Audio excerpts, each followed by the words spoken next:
Call this meeting to order. It's the time that was noticed and posted for our regular board meeting. It's Tuesday, January the 24th, 2023, and it's 10 o'clock a.m. We're in the Board of Supervisors hearing room, Melody Lane, Bisbee. Any item on this agenda is open for discussion and possible action. And if you would stand and join me, please, in the Pledge of Allegiance. I pledge allegiance to the flag of the United States of America and the republic for which it stands, one nation, under God, indivisible, with liberty and justice for all. Thank you. You may be seated. The order or deletion of any item on this agenda is subject to modification at this meeting, and the board may vote to recess into executive session for a purpose of obtaining legal advice from the board's attorney on any matter listed on the agenda pursuant to ARS 38-431.03A3. And we begin with the roll call. District 1. Crosby is here. District 2, Supervisor English is present. District 3. Supervisor Judd is here. We have a complete board this morning.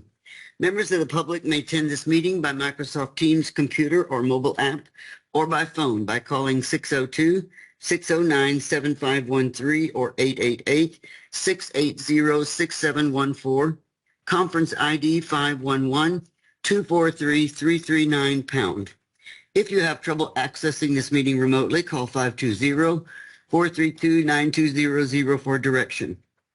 The board may permit public comment during the discussion of any item on this agenda. To speak on an agenda item or during the call to the public, complete and return the speaker request form to the clerk of the board prior to the start of the meeting. You notice that some attachments may be updated after the agenda is published, and this means that some presentation materials displayed at the board meeting may differ slightly from the attached version. And we begin with the call to the public. I have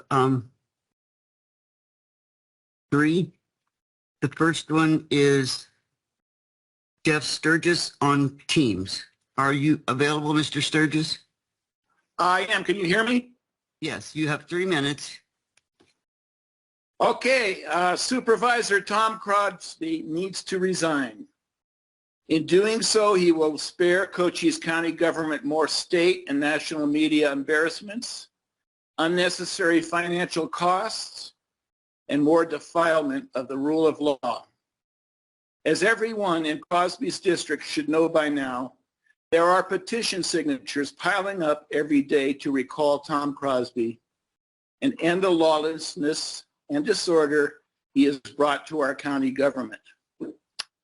Tom Crosby has shown himself over and over to be unfit to continue in his elected position. The wording of the petition to recall Tom Crosby succinctly lists the reasons. He violated his oath of office and attempted to obstruct our county's election processes.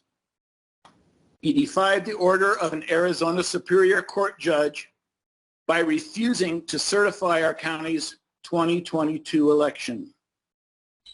This would have disenfranchised more than 47,000 county voters.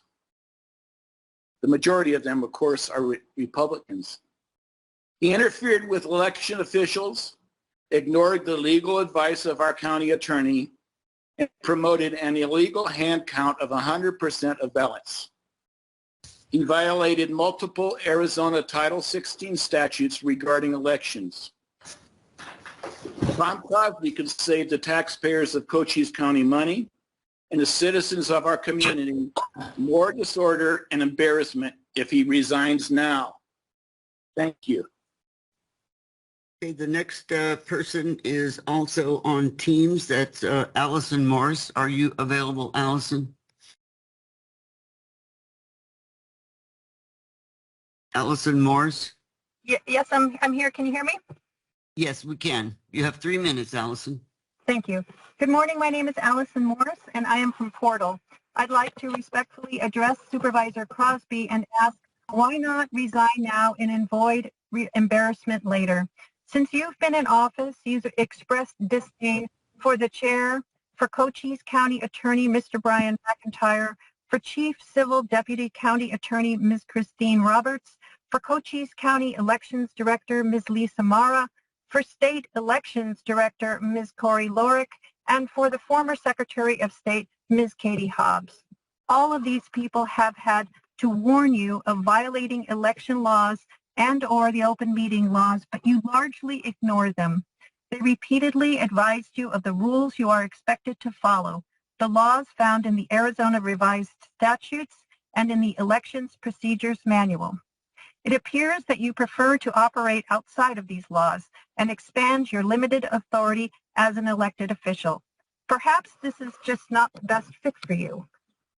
Your illegal scheme to conduct a 100% hand count of ballots in late October of last year failed in court and has burdened county taxpayers now with over $30,000 in legal fees. Your blatant violation of the open meeting law in mid-November resulted in your lawsuit that went nowhere. Most egregious, however, was your refusal to certify our elections in late November that nearly disenfranchised almost 47,000 voters in Cochise County. Once again, your unlawful efforts were thwarted in court, and by not showing up for the meeting to canvass on December 1st, you defied your non-discretionary statutory responsibility as well as the judge's order. Supervisor Crosby, you've had a long career with a federal law enforcement agency, but it appears that you have complete disregard for the laws that govern your current job as county supervisor. Your disruptions in meetings and interference in our election process suggest a contempt for law and order. Why not step down now and facilitate the recall effort so that you can pursue your own agenda on your own time and with your own money? Thank you. The next speaker is Cato Daly, and I believe Cato is in person. If you begin with your name and address, please, Cato. Cato Daly, Bisbee. Chairwoman English, thank you for the opportunity to speak. Supervisors Crosby and Judd, your confusing and possibly illegal actions interfering with the November 2022 elections is now costing Cochise County taxpayers money. Crosby and Judd ensnared other county officials into legal morass that we now have to pay for. Yes, we need to honor the contract with the legal firm and pay it, but no more should Crosby and Judd sit in these seats as representatives of Cochise County residents. Tom Crosby, you know there's a recall effort on you growing stronger every day. Recognize that you're unable to represent the citizens of Cochise County. Preserve your dignity and step down. Cochise County residents will applaud you for that. I have another issue. A friend of mine picked up a released inmate early the other morning walking around the Lavender Pit. He was released late afternoon the day before. He didn't know where he was. He only had on a T-shirt. He was freezing. He couldn't feel his feet. And she took him home. She fed him. She clothed him. She bought him a bus ticket to Tucson. He offered to pay her, but he couldn't access his bank account. Releasing inmates without a basic support system, I think, is unconscionable, especially in the cold weather. And I would request that the board look into this. Thank you. We have for the call to the public, so I will close the call to the public and move on to the... Wait, I get to respond. Thank you. Okay. If somebody cares to look at the county supervisor meeting minutes of November 18th, 2022, you can see that the clear direction of the board was to facilitate a discussion between presenters Paul Rice et al. And the Secretary of State on the issue of accreditation of laboratories certifying election machines to be held on November 28th. And you can look at that meeting on November 28th also and have some further comments. My oath of office means what it says. The U.S. Constitution is first. I will support the Constitution of the United States and the Constitution and the laws of the state of Arizona. The Arizona Constitution is second, which says in Section 3A, the Constitution of the United States is the supreme law of the land, to which all government, state and federal, is subject. B, to protect the people's freedom and preserve checks and balances of the United States Constitution. The judicial branch does not tell me how to vote. Prior to the Superior Court hearing December 1st, 2022, the attorney for the board filed a notice to remove to federal court according to 28 USC 1446. Thank you very much. That concludes my remarks at this time. We have the consent agenda. That's items 1 through 3. I would like to take out item number 2, if I may, Madam Chair. So I move that we approve consent agenda items 1 and 3, and I will have comments on agenda item number 2. I'll second that. Okay, we have a motion and a second for approval of agenda items 1 and 3 and the removal of item number 2. All those in favor say aye. Aye. Aye. Chair votes aye, and it's so ordered. We have approved now items 1 and 3, and so item number 2 is ready for a motion. Okay. Madam Chair, I move that we approve amended agreement M22-0061 from the Arizona Department of Emergency and Military Affairs, DEMA, to provide funding to the Cochise County Radio Communication Network through Outside the Radio Network, or ORNI, consoles, said amendment by DEMA to clarify the method of funding disbursement. Second. Okay, I have a motion and a second. Now we can have Here's the discussion. Yeah. I would like to note that this original grant is for border fence construction. And so for the members of the public that wanted border fence construction, you need to know that that is not what this is going to get spent on. This is going to be a console.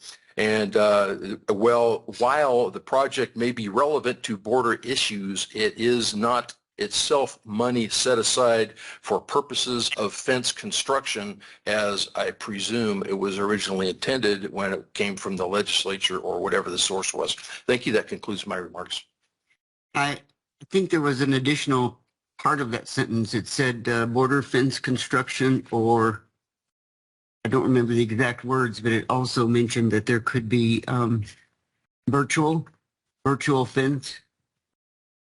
Right. And a meeting ago or a couple meetings ago, it was a helicopter, which also isn't defense. And so my stance is to prevent illegal entry of illegal aliens and contraband into the United States, not allow entry to chase them around and catch them and let them go. Thank you. Mr. Alinen, you're here. Would you like to respond to any of these remarks or clarify them?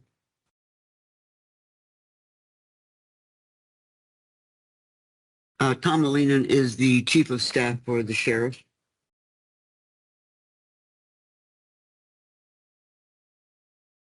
He's my friend. Yeah, we went ahead and sent in a request to DEMA to establish those virtual consoles down in Douglas, which subsequently connect directly to CCOM for voice communications. Basically what it does is it duplicates dispatch console from CCOM directly into Douglas. It gives us that capability when we're having issues on the border, that when Douglas dispatchers need to talk directly to us or directly to CCOM, we can have that communications link. Okay. Does that clarify anything? Oh, certainly. And as I mentioned, the project is relevant to border issues. I said that. Thank you, Mr. Alinen. It's nice to see you again. Thank you. Any further discussion? No, thank you. Yes, go ahead, Ms. Judd. I don't see a dollar amount. This just switches something that we're already spending to another avenue. Is that correct? Or something that they're receiving from DEMA? It was $250,000, according to information that Tom has available. Okay, All right. Okay. Thank you. I don't have anything else. Okay. If there are no further questions, I'll call for the vote. All those in favor say aye. Aye. Aye. Chair votes aye, and it's unanimous and so ordered. We now move on to the public hearings, and routinely we have a motion on the floor before we have any kind of presentation or discussion. So is there a motion for item number 4? Madam Chair, I move we approve 2 Series Number 9 liquor store new liquor license applications submitted by Amy S. Nations for Main Street Market number 605 located at 2521 West Business I-10, San Simon, Arizona 85632. I second that. I have a motion and a second, and Mr. Maddox, would you give us an explanation? Madam Chair and members of the board, this item is for 2 Series 9 liquor store new liquor license applications for Main Street Market located in San Simon. Main Street Market was selected for 2 Cochise County Series 9 liquor licenses in last year's Arizona Liquor License Lottery and is seeking approval of both applications. Both applications will be placed at the same location with one on an active status and one on inactive status, allowing the applicant time to find another location to place the second license. The application has been reviewed and recommended for approval by the appropriate departments. Property taxes for the parcel are current. The notice and applications were posted as required by state law and no formal protests were received. The applicant has paid the $200 processing fee and board staff recommends approval. Okay, we'll open the public hearing in case there's any public comment. I have received no paperwork that indicates anyone wants to speak on this. Hearing none from the crowd, then I will close the public hearing. And we have a motion and a second. Is there any discussion from the board? None at this time. Thank you, Madam Chair. Ms. Judd, do you have anything since it's in your district? Yeah. I would wonder, in that tiny community, why she would need a second location. But that's all. Maybe she'll reach out to me. Maybe she's listening today and we can talk about it. But fortuitous, I guess. She got 2 chances at a liquor store, but the community has just a few hundred people, and it makes me think they're serving a few hundred people with one location. But anyway, thank you for letting me make a comment. I'm not against it. I just think it's funny.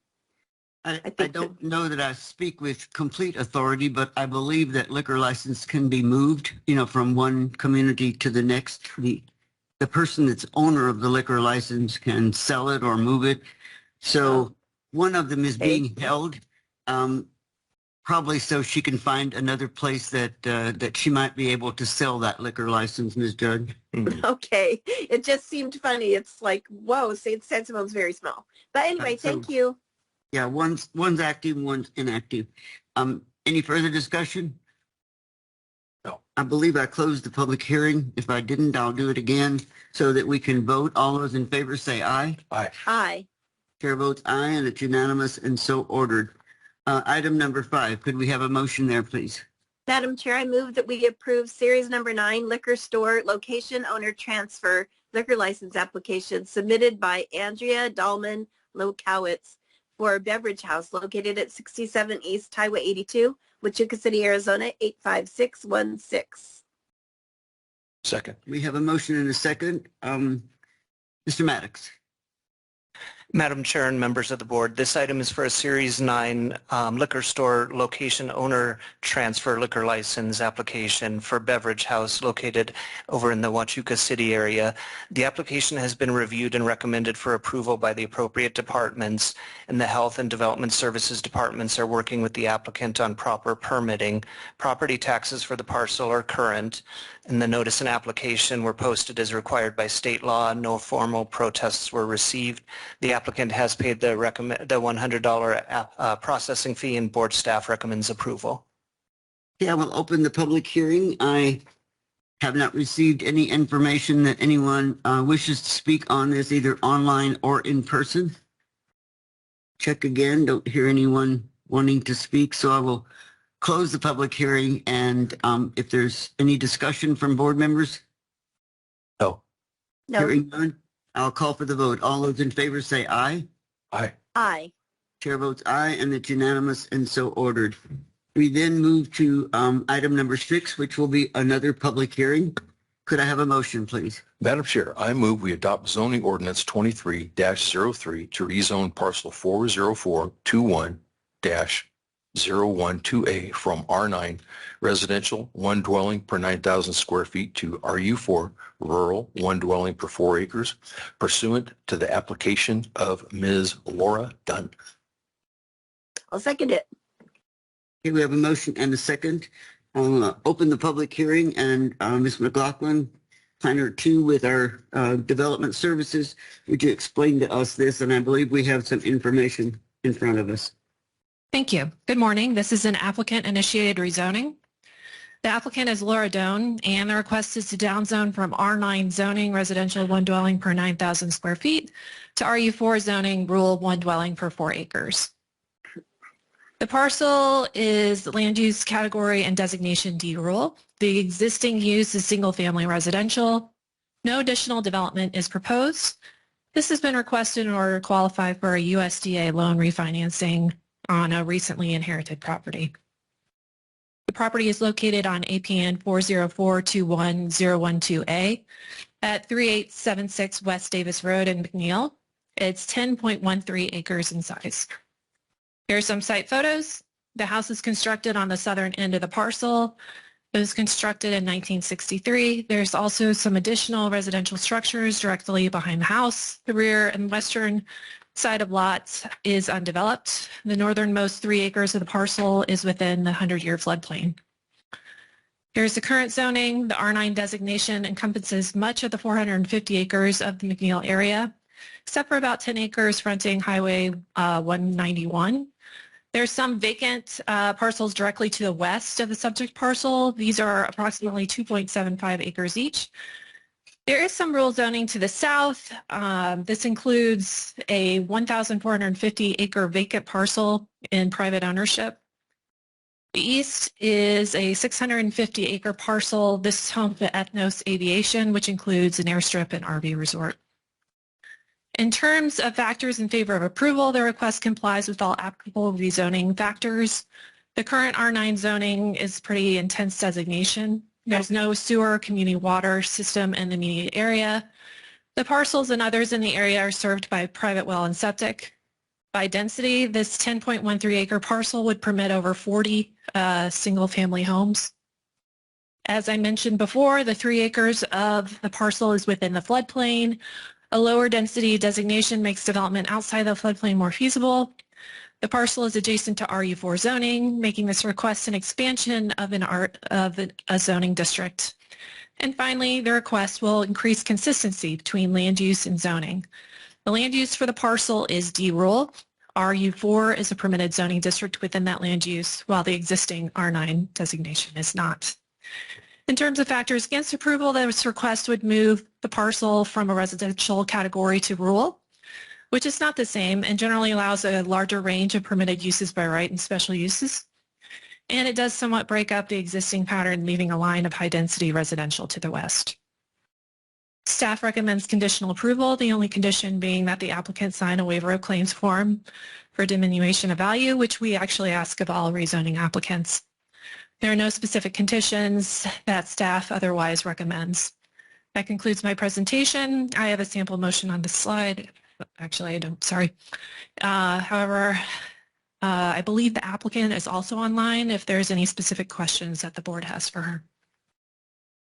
Board have any questions? There's no questions. Public hearing. Did I open the public hearing? I believe I did. I don't have any record of anyone wanting to speak. She's indicated that the applicant is online. And of course, I give you the opportunity to speak if you wish. I hear no comment. Board members have any comment? No, ma'am. No, Ms. Judd? no, thank you. Okay. Thank you, Christine. I will close the public hearing then and look for a motion to adopt zoning ordinance 2303. Madam Chair, I move that we adopt zoning ordinance 23-03 to rezone parcel 404-21-012A from R9 residential one dwelling per 9,000 square feet to RU4 rural one dwelling per 4 acres pursuant to the application of Miss Laura Dunn. Deja vu, second. Any further discussion? I believe I've closed the public hearing and we will vote. All those in favor say aye. Aye. Aye. Chair votes aye, and it's unanimous and so ordered. We look at item number 7, which is also a public hearing. Let's have a motion and then I'll open the public hearing.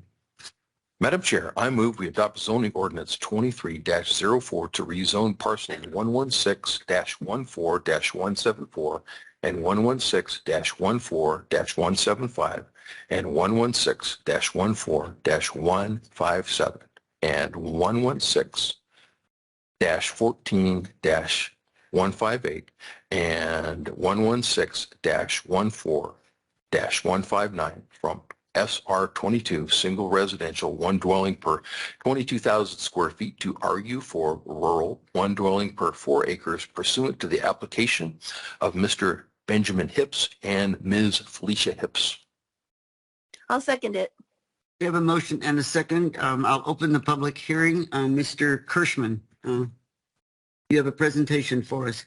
I do. Thank you. Good morning, Madam Chairman. Are you able to hear me and see my screen? I can hear you and I can see your screen. Thank you very much. All right. So as stated, the applicant is Mr. and Mrs. Hips. They had indicated that they did have a scheduling conflict so that they would try to be online this evening, or excuse me, this morning.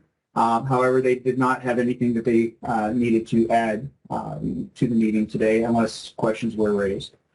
The current zoning is SR 22, which allows one dwelling per 22,000 square feet. Proposed is RU4, which is one dwelling per 4 acres.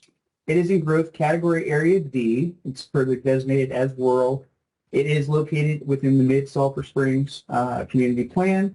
The existing uses on the site are recreational vehicles, some solar panels, sheds, and some gardens. And the proposed use is a permitted single-family residence. It is located between Justin and Knox Street, and then bounded on the east by Sherwood. This is north of Treasure Road. Parcel numbers were already read into the record by Member Cosby. Thank you. Parcel size is 4.33 acres. These are some photographs of the site. The area is very rural. There are several of these rezoning requests in the area. The board's heard several. There will be another one in about 2 months before the board, directly adjacent to this one as well. Again, they are proposing to construct a small home out there and develop the property in a rural manner. This is the site plan that was provided. The request does comply with 11 of the applicable rezoning factors utilized by staff to analyze this request. The request would be in keeping with the character of the existing development and the area. We do not identify any factors against approval. The Planning and Zoning Commission voted unanimously to recommend conditional approval of this item at their meeting of January 11th, 2023. The only condition that is recommended is that all parcels shall be combined into one prior to the issuance of any permits. With that, that concludes my presentation. I'd be happy to answer any questions the board may have. Do we need to add the all parcels shall be combined with the agenda item that we have? No, no. This is typical for these types of dockets. It would be fine when the item is, if the item is approved by the board. We send out these conditions to the applicant. They will sign and return those to us.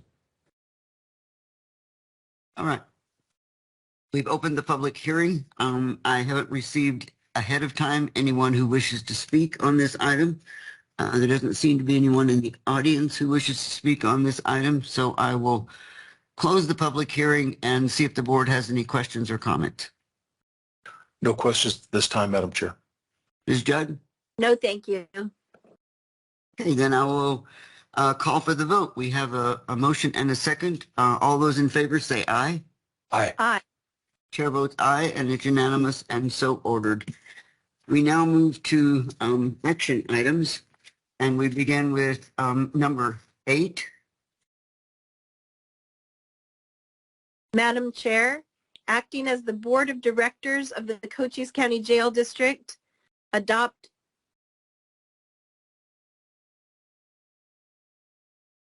that acting as the Board of Directors.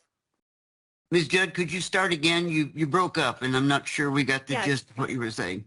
Yes, I had to start over, so I'm starting over again.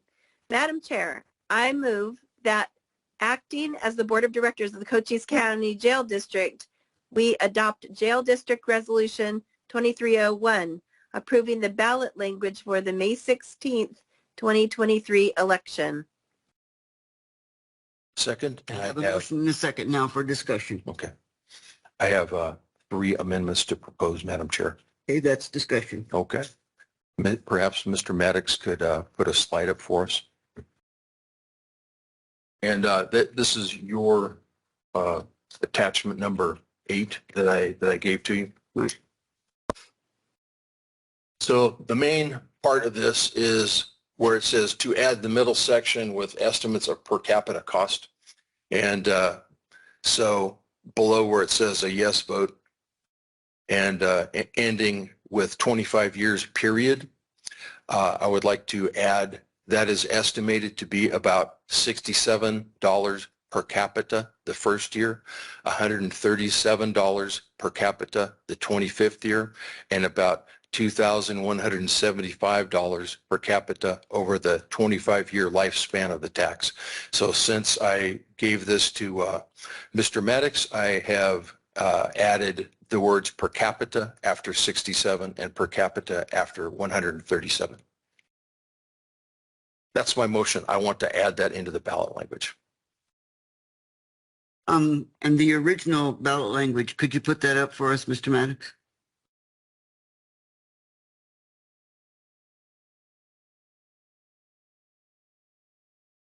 While he's putting that up, I want to say that I think it's, I use the word dangerous because we don't know what will be happening after the first year. You can make an estimate of current.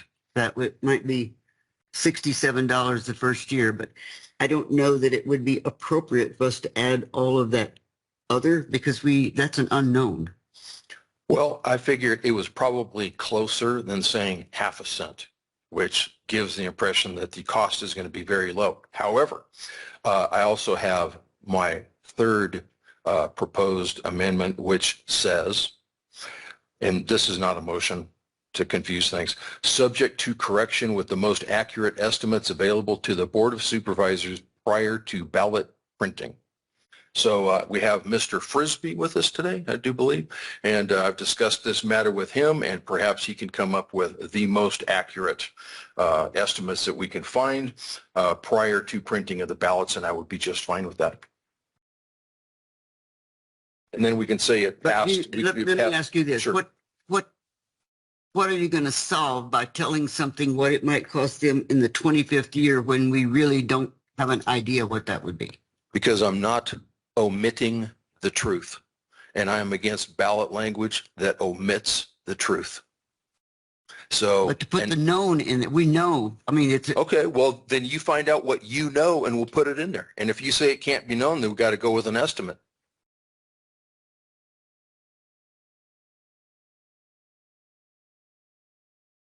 Do we want to omit the truth or not? Prepared to make a statement?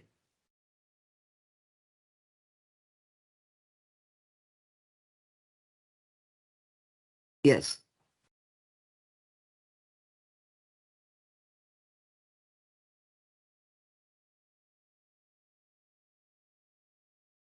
The most up-to-date numbers we have so far. And that was for the first year.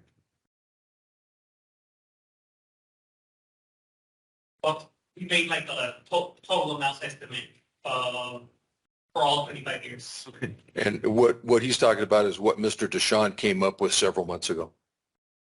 And I've read it, but I haven't reread it recently to see what matches this the most closely. Okay, Mr. Karwachka. I was just going to indicate that the ballot language needs to be submitted by the 30th of this month. January 30th. So this is the final date that the board is convening as the jail district board that can approve this matter. And as of this date, our information from the finance department is what's in the ballot language right now.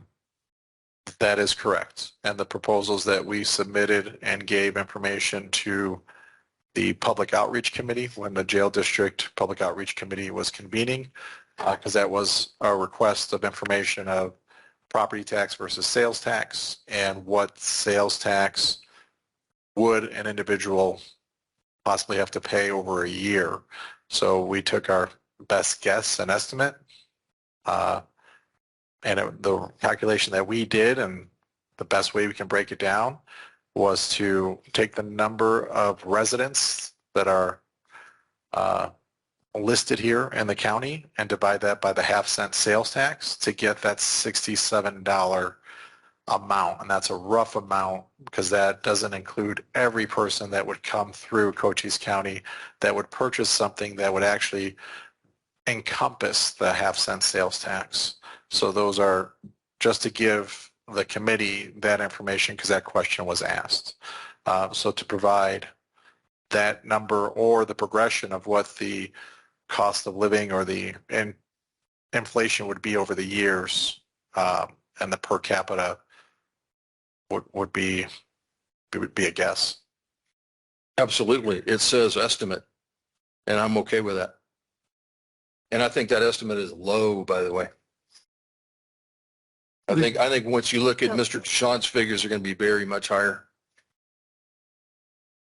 If Madam Chair, Yes. may I make a comment? So this is just what will be written on the ballot. If in all of our elections, we have an information pamphlet that is given out.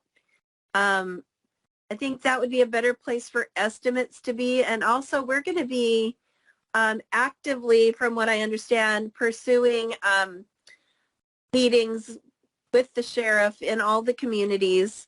I don't know what else they'll plan, but wouldn't it be more appropriate to include an estimate in that case? Because I'm just recalling a bond issue that we passed in our community a half a dozen years ago.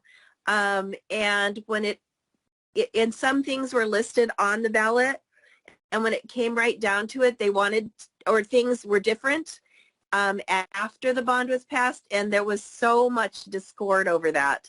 And I'd hate to provide something on the ballot itself that someone could look back and say, but you said it would be kind of like this, and it's not. It's $1,000 a year. And I just would hate to do that. Some people are that picky, and our bond issue proved that. Whether it was on a voting pamphlet or whether it was in the ballot language, they would be just as potentially upset. And I want it in the ballot language because I think that's where it belongs, that we have ballot language that does not omit the truth. Well, I'm not in favor of putting it in the ballot language. I will agree that if someone wants to put in the for or against, information, that's perfectly okay. But I don't want to go down that road of promising when we're not sure about something. And I think that that goes a little too far, Tom. Okay. I have a second proposed amendment, which is the last. Supervisor Crosby? Yes. Sorry, I don't mean to cut you off, but there was a motion you made. Oh. Can we clear up that issue first? Your first amendment? Okay. Yeah, vote on it. There was a motion. There was no I vote. think he made a motion. I don't believe there was a second. He did not. Motion. Okay. Yeah. There wasn't, but just to clear the record that there was a The- motion. He actually said it was not a motion. Now, this is not a motion, he said. That was the second time he spoke. The first time he spoke, I think he thought he was making a motion, but I did not hear a second. You know what? If I did, then I'll withdraw the motion because I can see you're not going to vote on it. I'm okay with that. And we'll go on to my second proposed amendment. Okay, so you want to make another proposal? Yes, which is the last sentence. And it changes basically what we're doing is we're taking the two words operating and maintaining out of the ballot language because that is supplanting the normal budget, and operating and maintaining should not be it shouldn't be financed with a debt. which this would be. So you want to make that into a motion? If you wish to, Okay. we'll, I move that we change the last sentence to remove the two words operating and maintaining to read to be used only for acquiring, constructing, and financing of county jail facilities and a county jail system.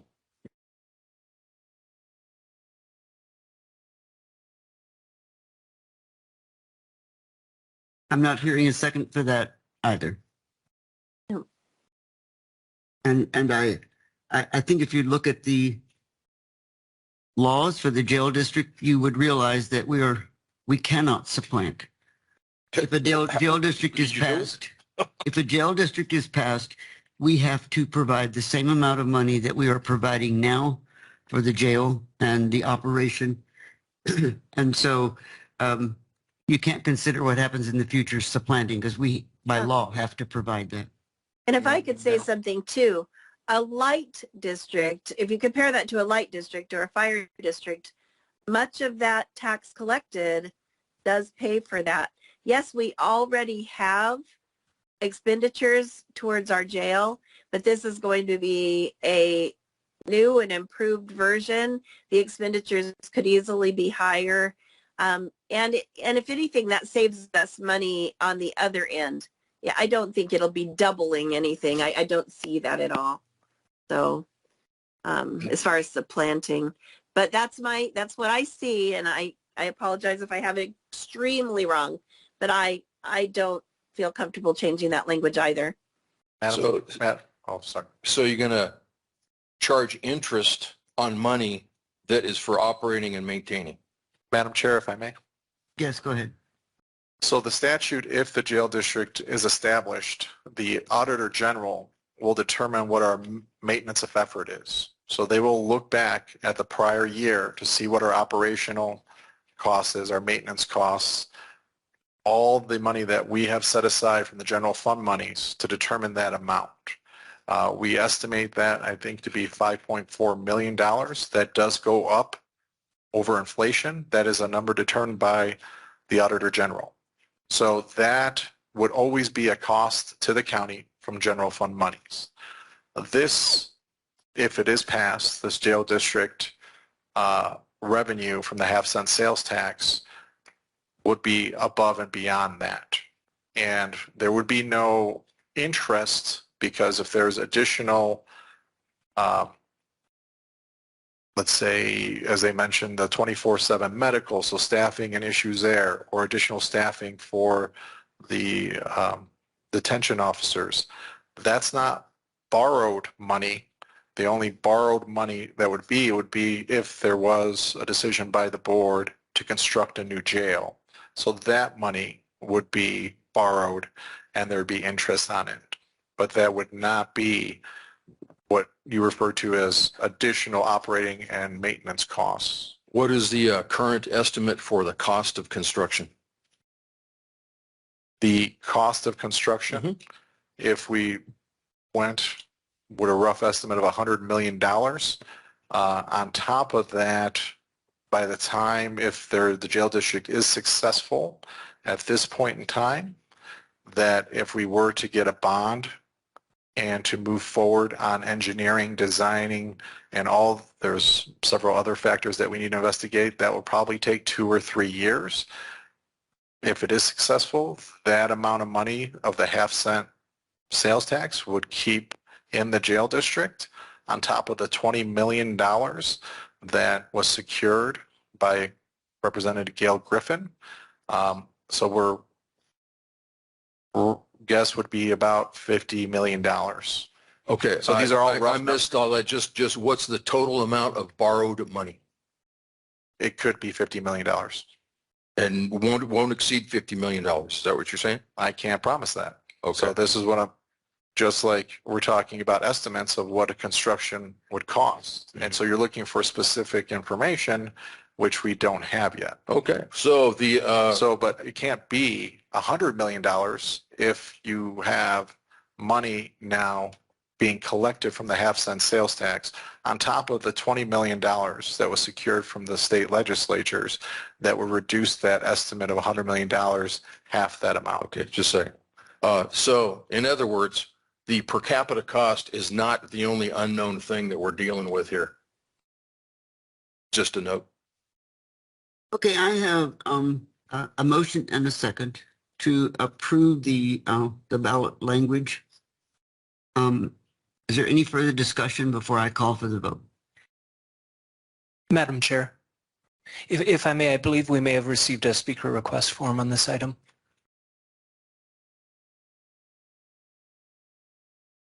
You're right, there is one for item number 8. Is the person available or online? It doesn't say to me that they're online. So Frank Antonori, are you in the audience? If you come to the microphone, please give us your name and address, and you have 3 minutes. Sure. Frank Antonori, I live at 1951 West Ladybug Lane in Cochise, Arizona. I got a couple comments to address. I wrote a report. I was on the Citizens Advisory Committee for the jail district. I wrote a report of what occurred during that, and I presented it to Mr. Crosby. I have some issues, and I agree with Mr. Crosby that operating and maintaining should be eliminated from the ballot language.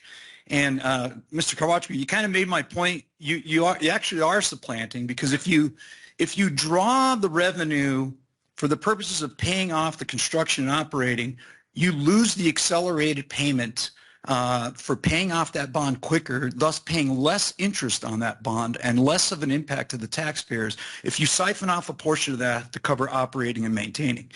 If you hire a professional construction manager, project manager, and you do proper site selection and proper design to include material selection to reduce the maintenance costs of the new jail, you should actually have a savings of operating and maintenance. If you design it properly, and the discussions we had with regard to the personnel required to support that jail, if you design it, you will need less personnel to support that jail, which will also save operating and maintaining costs relative to that.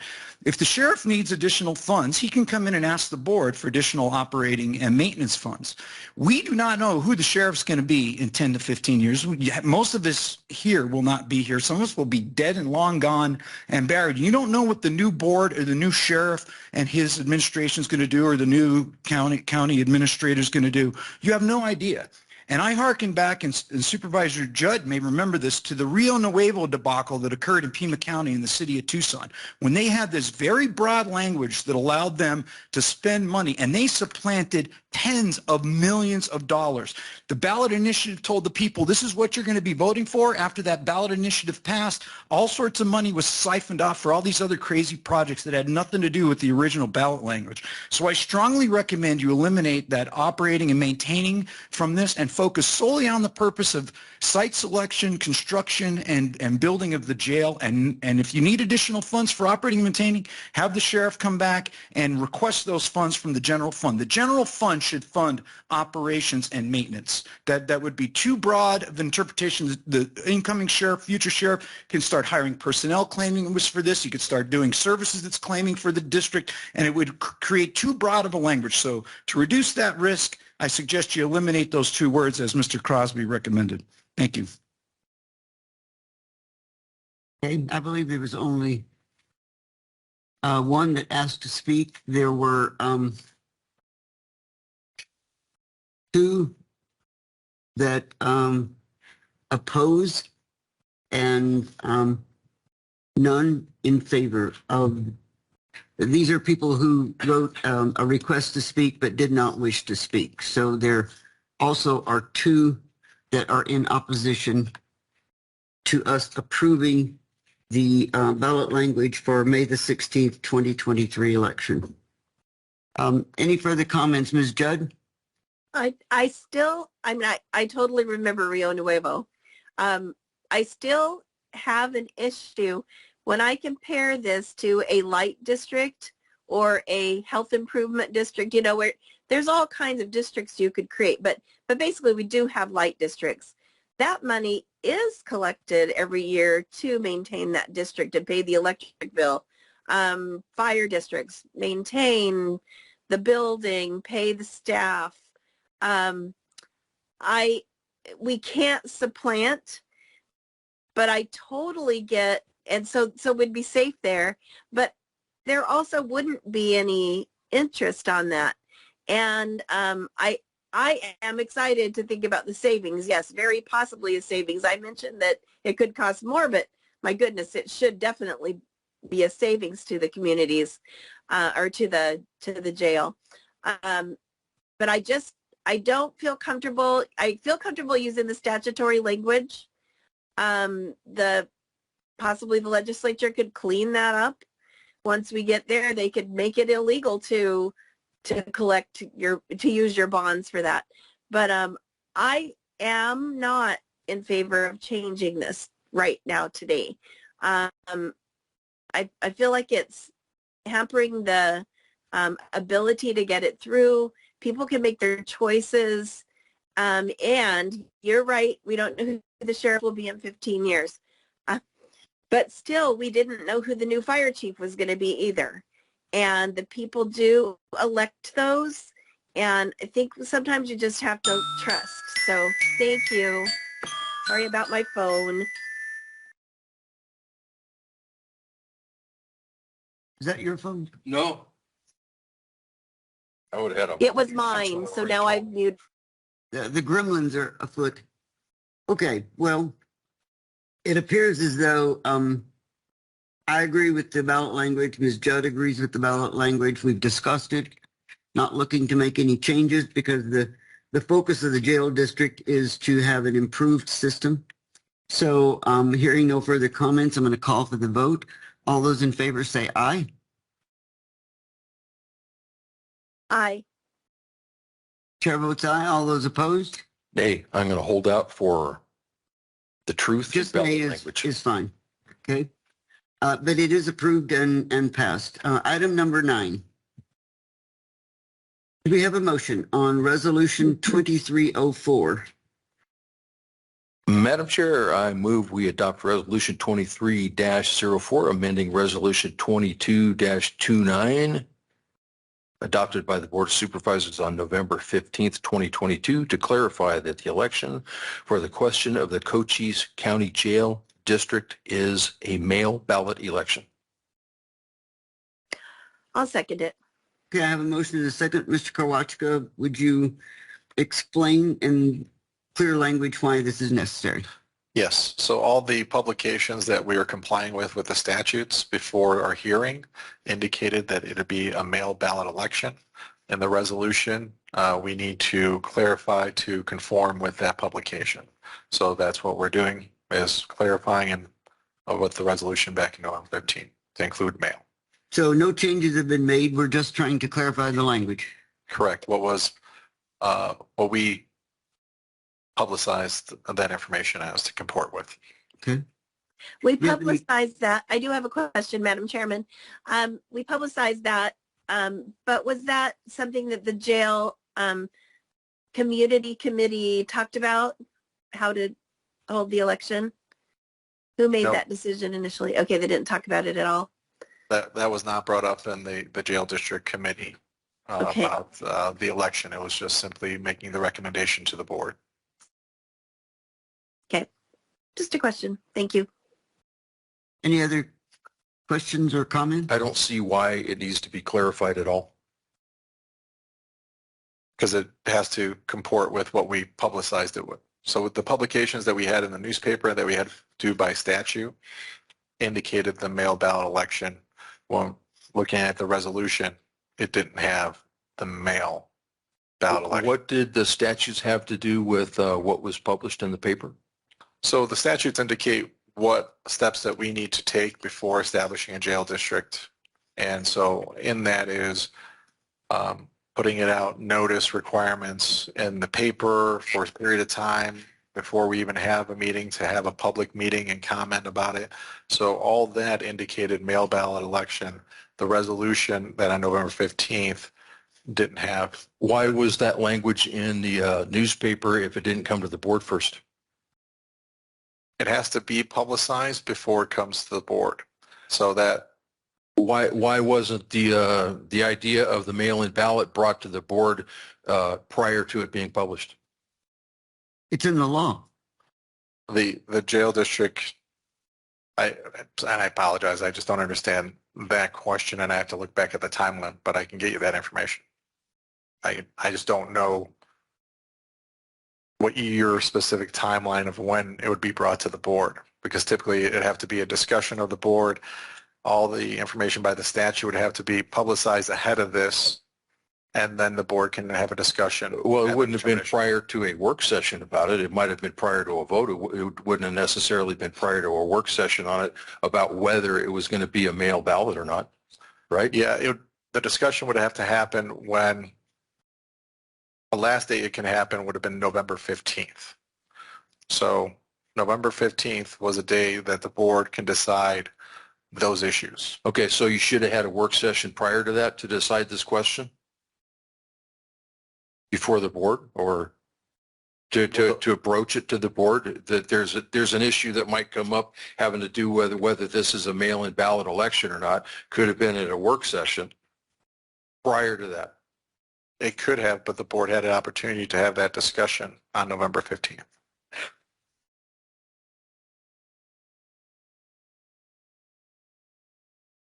I think we have two people that wish to not speak on this item, but wish to have their voices heard, and they are two who oppose approving this.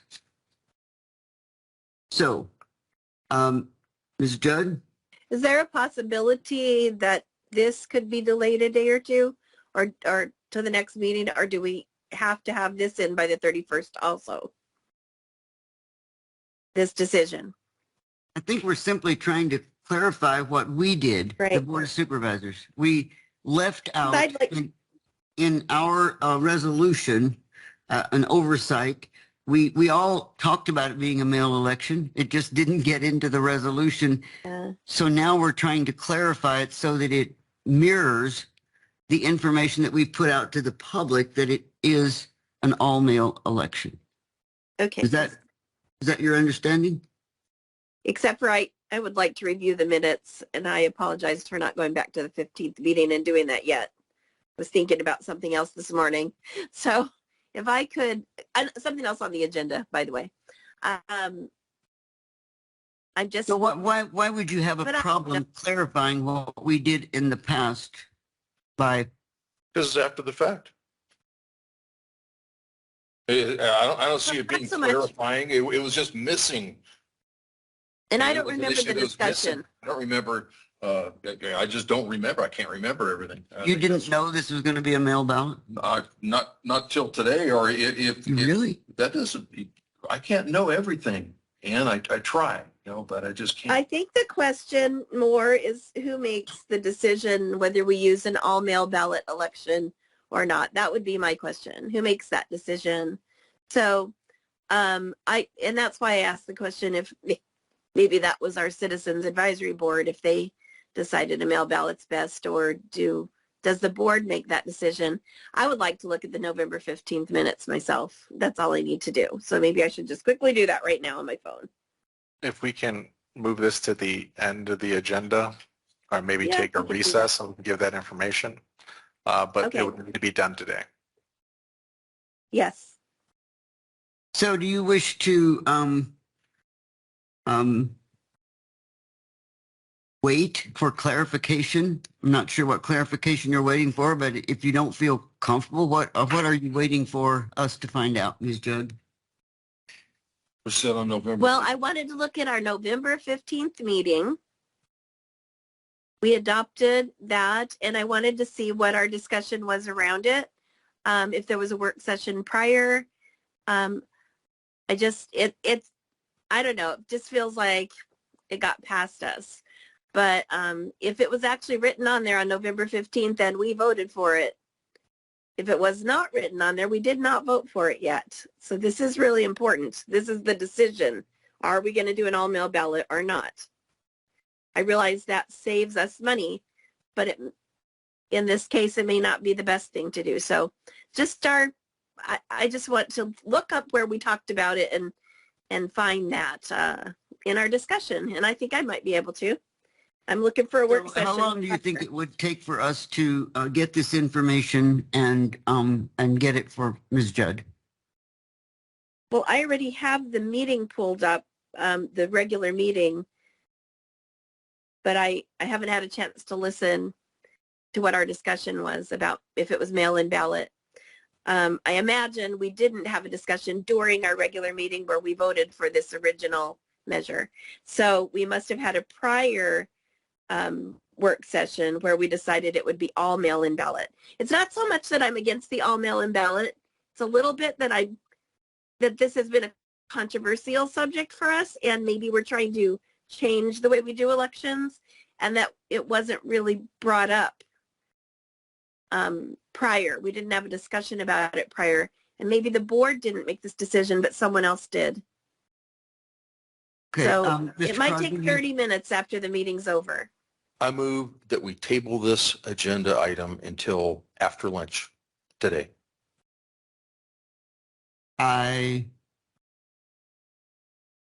You have a second on that, Ms.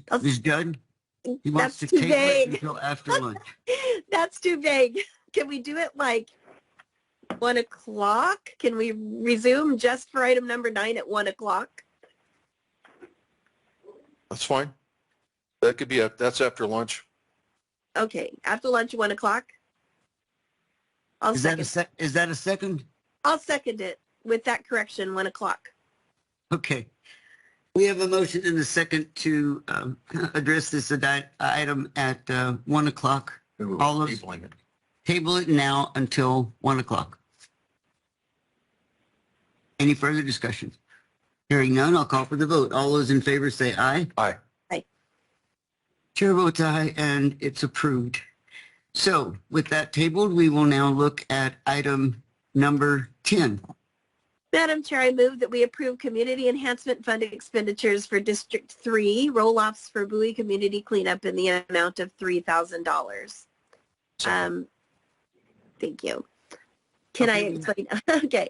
So it's been about 4 years now, I believe, since Bowie had a major community cleanup, and they didn't address everyone's problems last time, but they did really good. And just recently, there's been a bunch of activity there. Some other businesses have closed, things like that.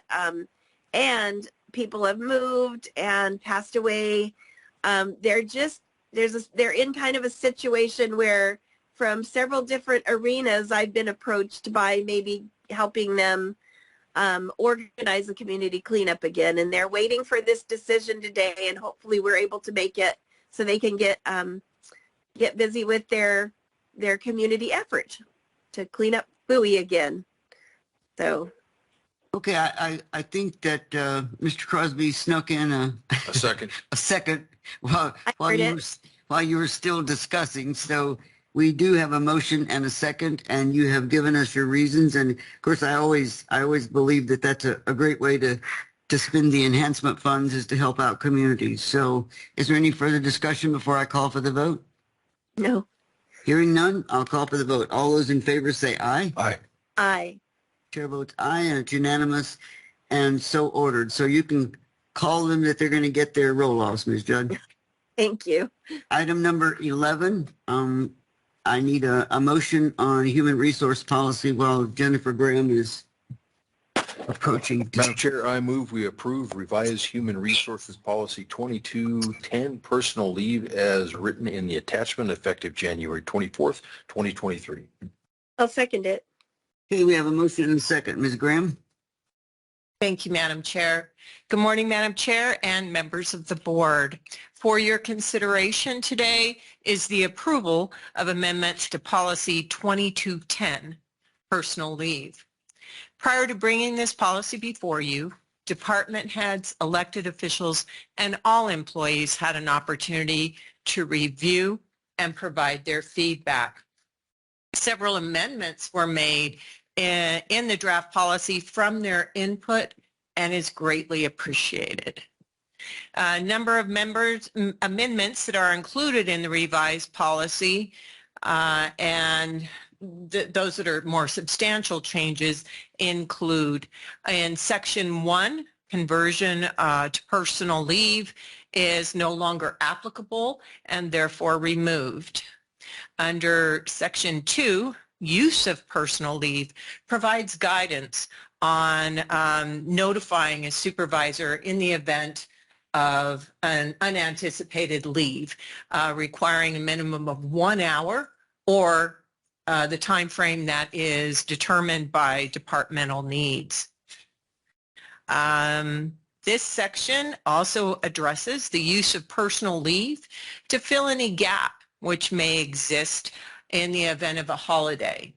So, for example, in the event the department works a shift of 4/10s and the county provides 8 hours of holiday pay, they shall use personal time to fill that gap. And disposition of accrued personal leave, Section 3B. This requires county administrator approval to extend the, to approve the extension of a period of employment for someone who has submitted a notice of intent to resign or retire. And allow me to provide reasoning behind this. And this happens on occasion, and employees continue to earn personal leave, accrue personal leave while they're on leave. The county continues to pay for benefits. And this has been used as a means to circumvent the limitations that currently exist on the personal leave payout. And it delays the time in filling a position. None of these are in the best interest of Cochise County, which is always considered as we are caretakers of public funds. And in addition, the chart outlining the payout has been updated for increased ability to understand. And in summary, the amendments address areas not previously covered and clarify the areas for all employees to understand. And I'm happy to answer any questions that you may have. Not a question, but a comment. I applaud the fact that you went to the employees and gave all of us an opportunity to let you know how we felt about each one of these changes. So thank you for doing that. Thank you, Madam Chair. Board members, do you have any comments? Yes, indeed. Why not just prohibit the payout of the personal leave instead of making it on a case-by-case basis, which would open the door to possible favoritism or accusations of favoritism? I would defer to our county administrator with your question, if I may, please, sir. So, and typically, and I'll use Supervisor Crosby, one of the terms that you state a lot is the exhaustive explanation or the exhaustive list. This is one of the circumstances that there is no exhaustive list, or that if you create some sort of rule, let's say medical, to use that terminology, that it would open a door for more abuse than the intent of the rule. So there always has to be a release valve that has to be a case-by-case situation. So if you have someone that has a severe illness, and that's why they're leaving. They're not just leaving because I found another job, where typically this is the situation we're trying to avoid. Someone got another job, here's my 2 weeks, I have all this PTO time. They're using the PTO time, they're not here. Okay. Why not use a merit board? We have a merit board, do we not? Do they deal with such issues? I do believe that this is an instance that would not be applicable when you review the areas that are eligible to be reviewed by our merit commission. And I'm confident that our chief civil deputy can correct me if I am wrong. She is not wrong. Okay, would you say what you said just before you said she could correct you? Oh, you're talking about the merit board. The merit commission. And what are the limitations on it? Who places limitations on the merit board? That is in our merit system. in our merit rules. And So the county places, tells the merit board what to do, not the legislature. there are specific items that are subject to appeal and grievance. Typically, those that have to do with pay are not grievable. And this would be an instance where it would have to do with pay. Okay. Thank you very much. Thank you, sir. Do you have any questions, Ms. Judd? I don't, thank you. I believe we have a motion. Did you make that, Mr. Crosby? I don't remember, but I could do it again. Do we have a motion? Mr. Maddox. Madam Chair, yes, Supervisor Crosby made the motion. That's what I thought. Okay. Okay. So we have a motion and a second. Hearing no further discussion. I believe I did note that we did not have any public comment on this one. So I'll call for the vote. All those in favor say aye. Aye. Aye. Chair votes aye, and it's unanimous and so ordered. Now we move to item number 12. Let's see. Item number 12.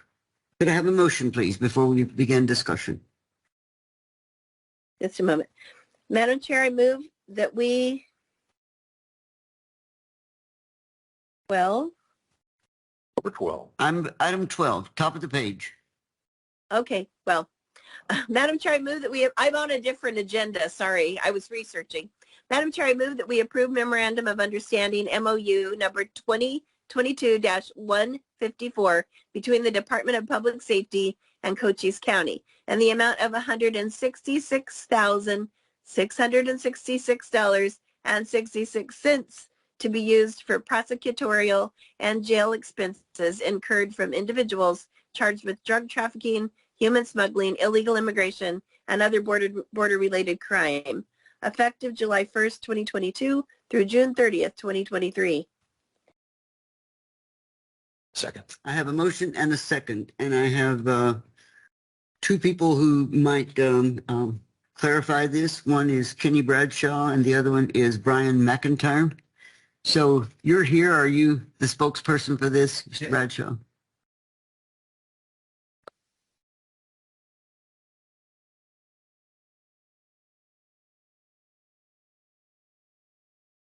Good morning, Madam Chair, members of the board. This is a renewal of an agreement with the Department of Public Safety that we have used for 4 or 5 years to help offset the cost of incarceration and prosecution for border-related crimes. We've used the fund for such things as maintenance on the jail, new locks. We're currently using some of it to replace a water heater.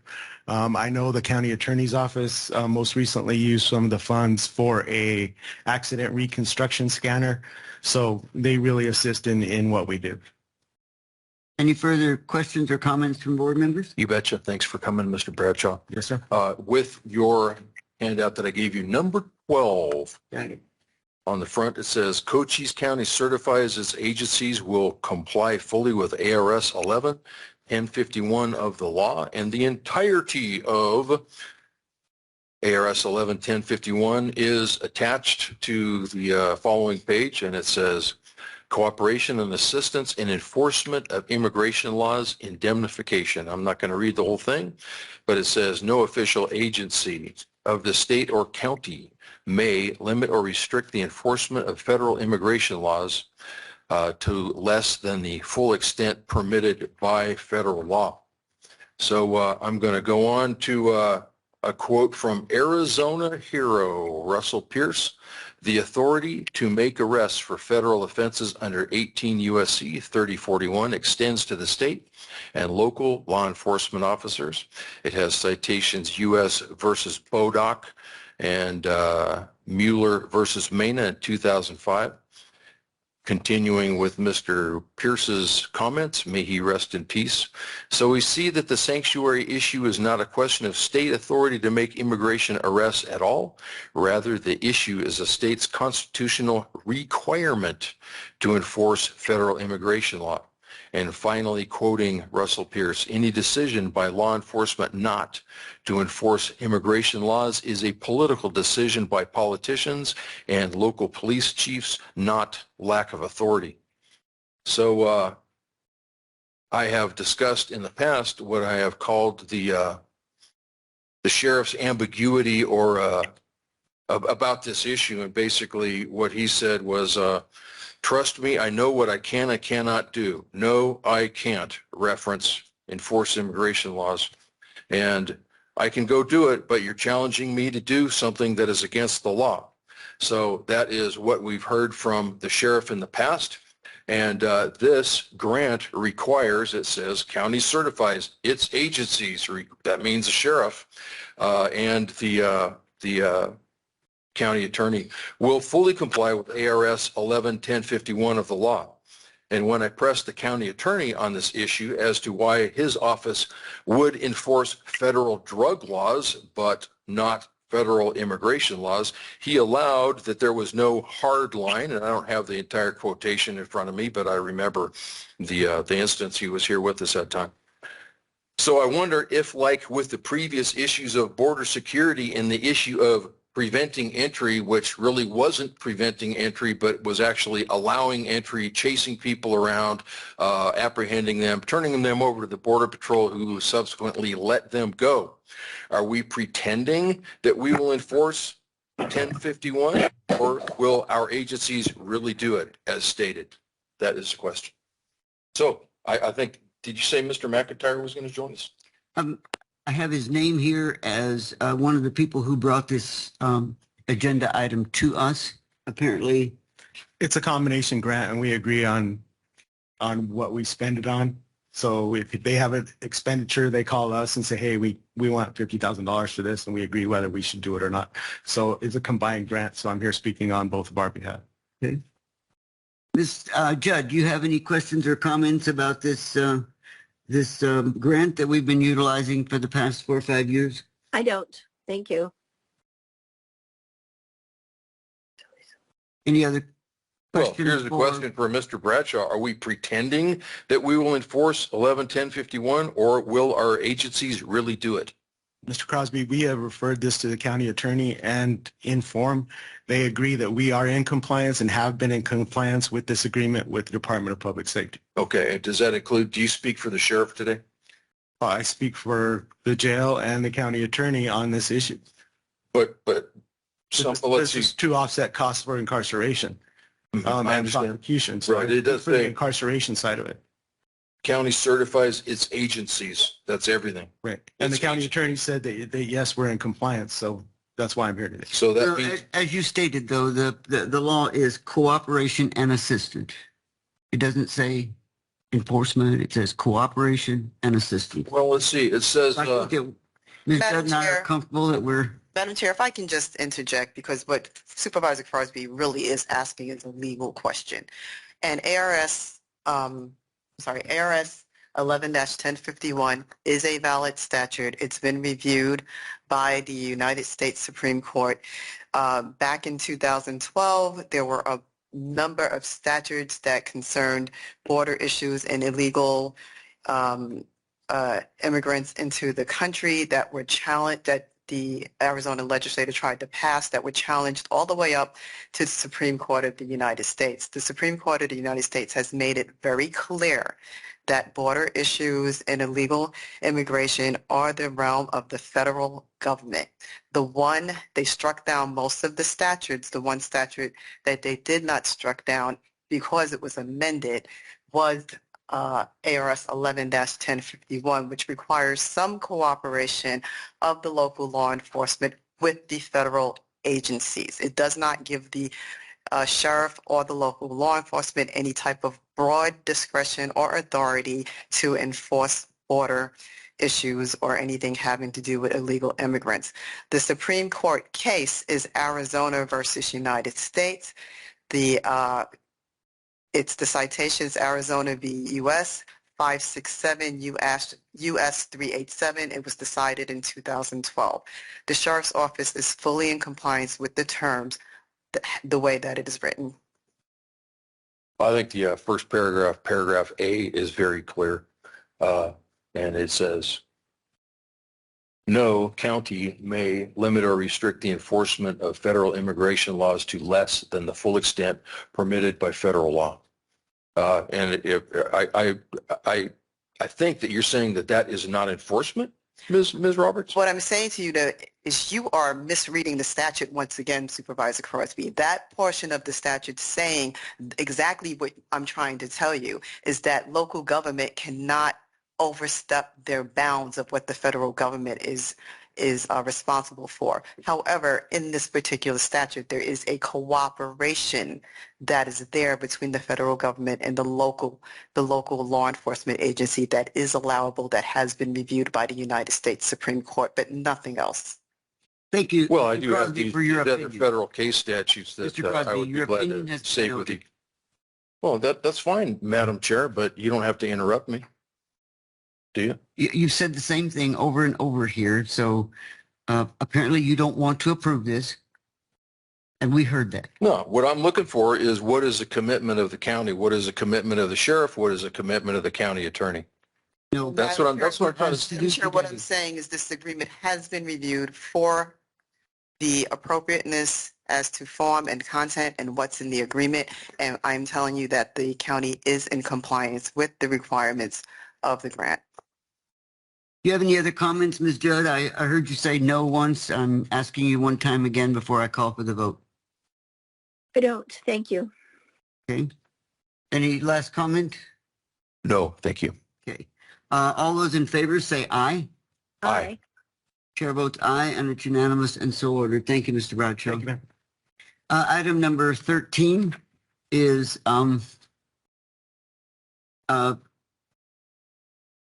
fiscal year traffic case processing funds. Could I have a motion, Ms. Judd? Madam Chair, I move that we approve fiscal year 2022 through 23 traffic case processing funds funding agreement as provided by the Arizona Supreme Court Administrative Office of the Courts, AOC, effective July 1st, 2022 through June 30th, 2023, and the amount of $64,576. That includes $25,000 matching funds from the general fund, $6,500 from cash carry forward, and $8,077 from local judicial collection enforcement funds. Second. Okay, we have a motion and a second. Ms. Rockridge is here. You have further explanation for us? I always have a curiosity of why we're, it starts July 1 and here it is Yes. January 23. Yes. Good morning, Madam Chair and Supervisors Crosby and Judd. I'm Rita Shipley. I'm the Budget and Finance Director for Superior Courts. Teresa Rockridge is out sick today, so I'll be presenting the agenda item today. And this particular grant is through the state. To answer your original question, though, we've had, yesterday was my first day back after an extended medical leave, and we've had lots of turnover in the finance area, so Teresa was a one-man show going for a while, so we're here to get caught up on everything. But the court administration is requesting the board approve the fiscal year 2022-23 traffic case processing funds. Funding agreement is provided by the Arizona Supreme Court Administrative Office of the Courts, effective July 1st, 2022 through June 30th, 2023, in the amount of the $64,576.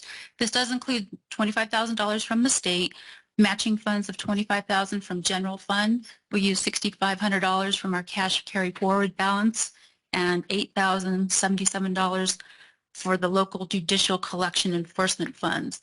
And that includes all the justice courts and the Superior Court and the clerk. They all pitch in.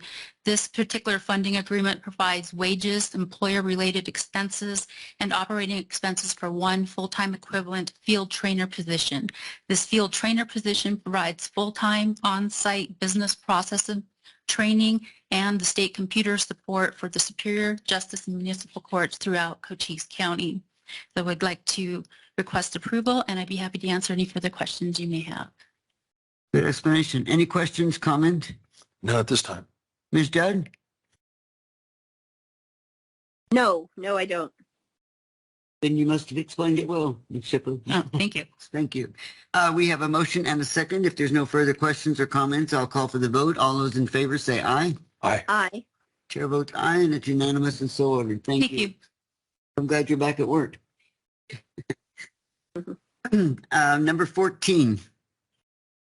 Madam Chair, I move we approve contract 23-02-FAC-01 with Cochise Painting LLC for exterior painting of the Bisbee Melody Lane Complex, Bisbee Sheriff's Administration Building, Wilcox Regional Service Center, and the Sierra Vista Regional Service Center in the amount of $291,000 effective January 24th, 2023.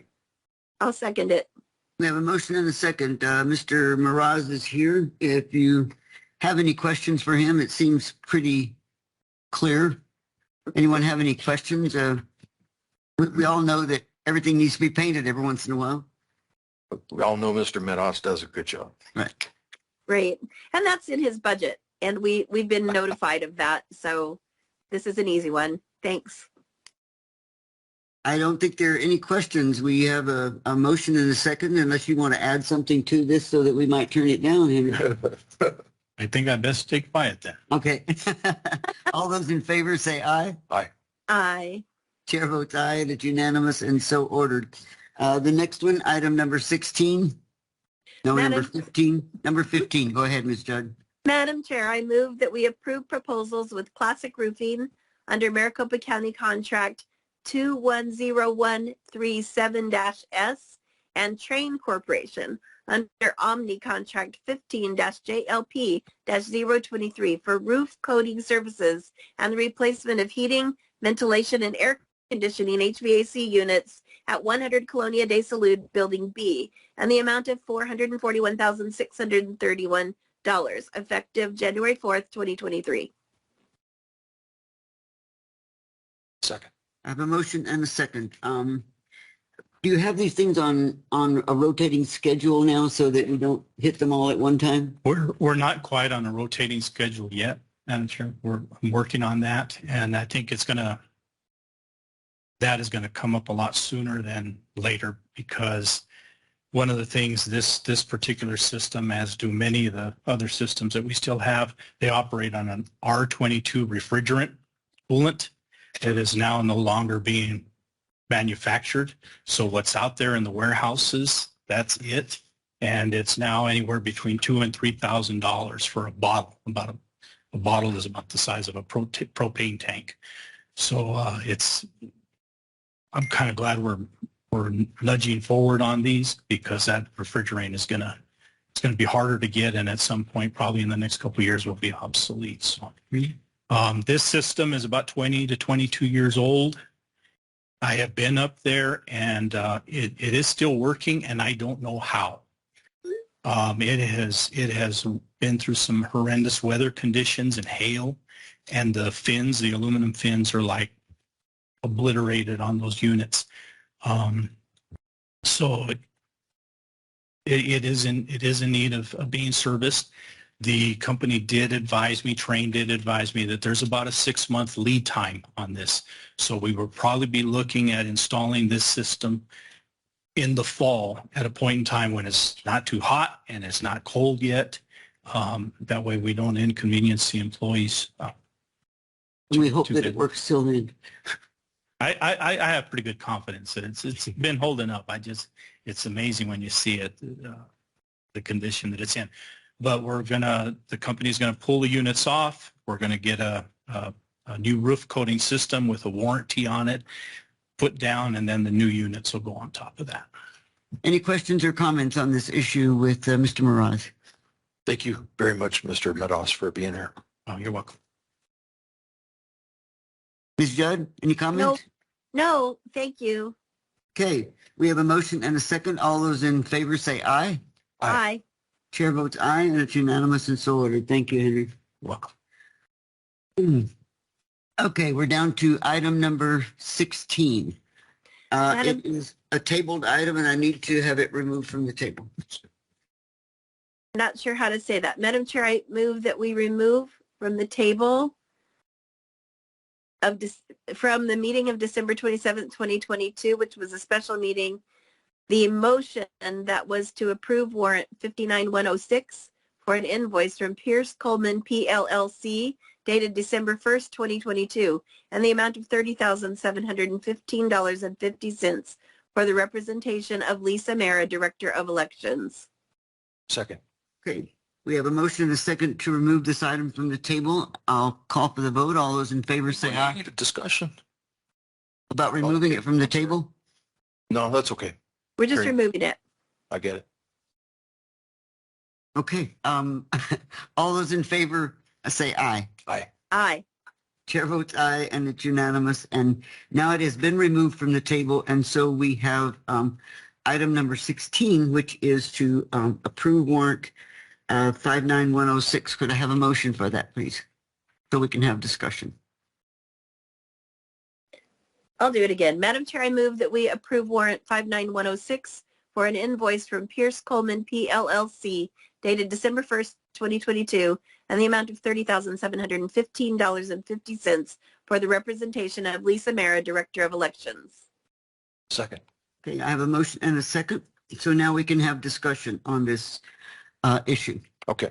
I got a memo or an email from Mr. McIntyre, which I would like to review just a little bit, and Ms. Roberts must have it also because that was the way it was noticed from Mr. McIntyre when he sent it to me.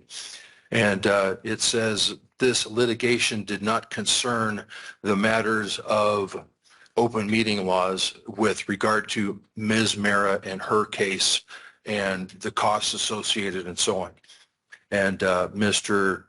McIntyre also wrote, there are 49 titles in the Arizona revised statutes, and simply picking one out to challenge the payment at issue is ill-advised to say the least.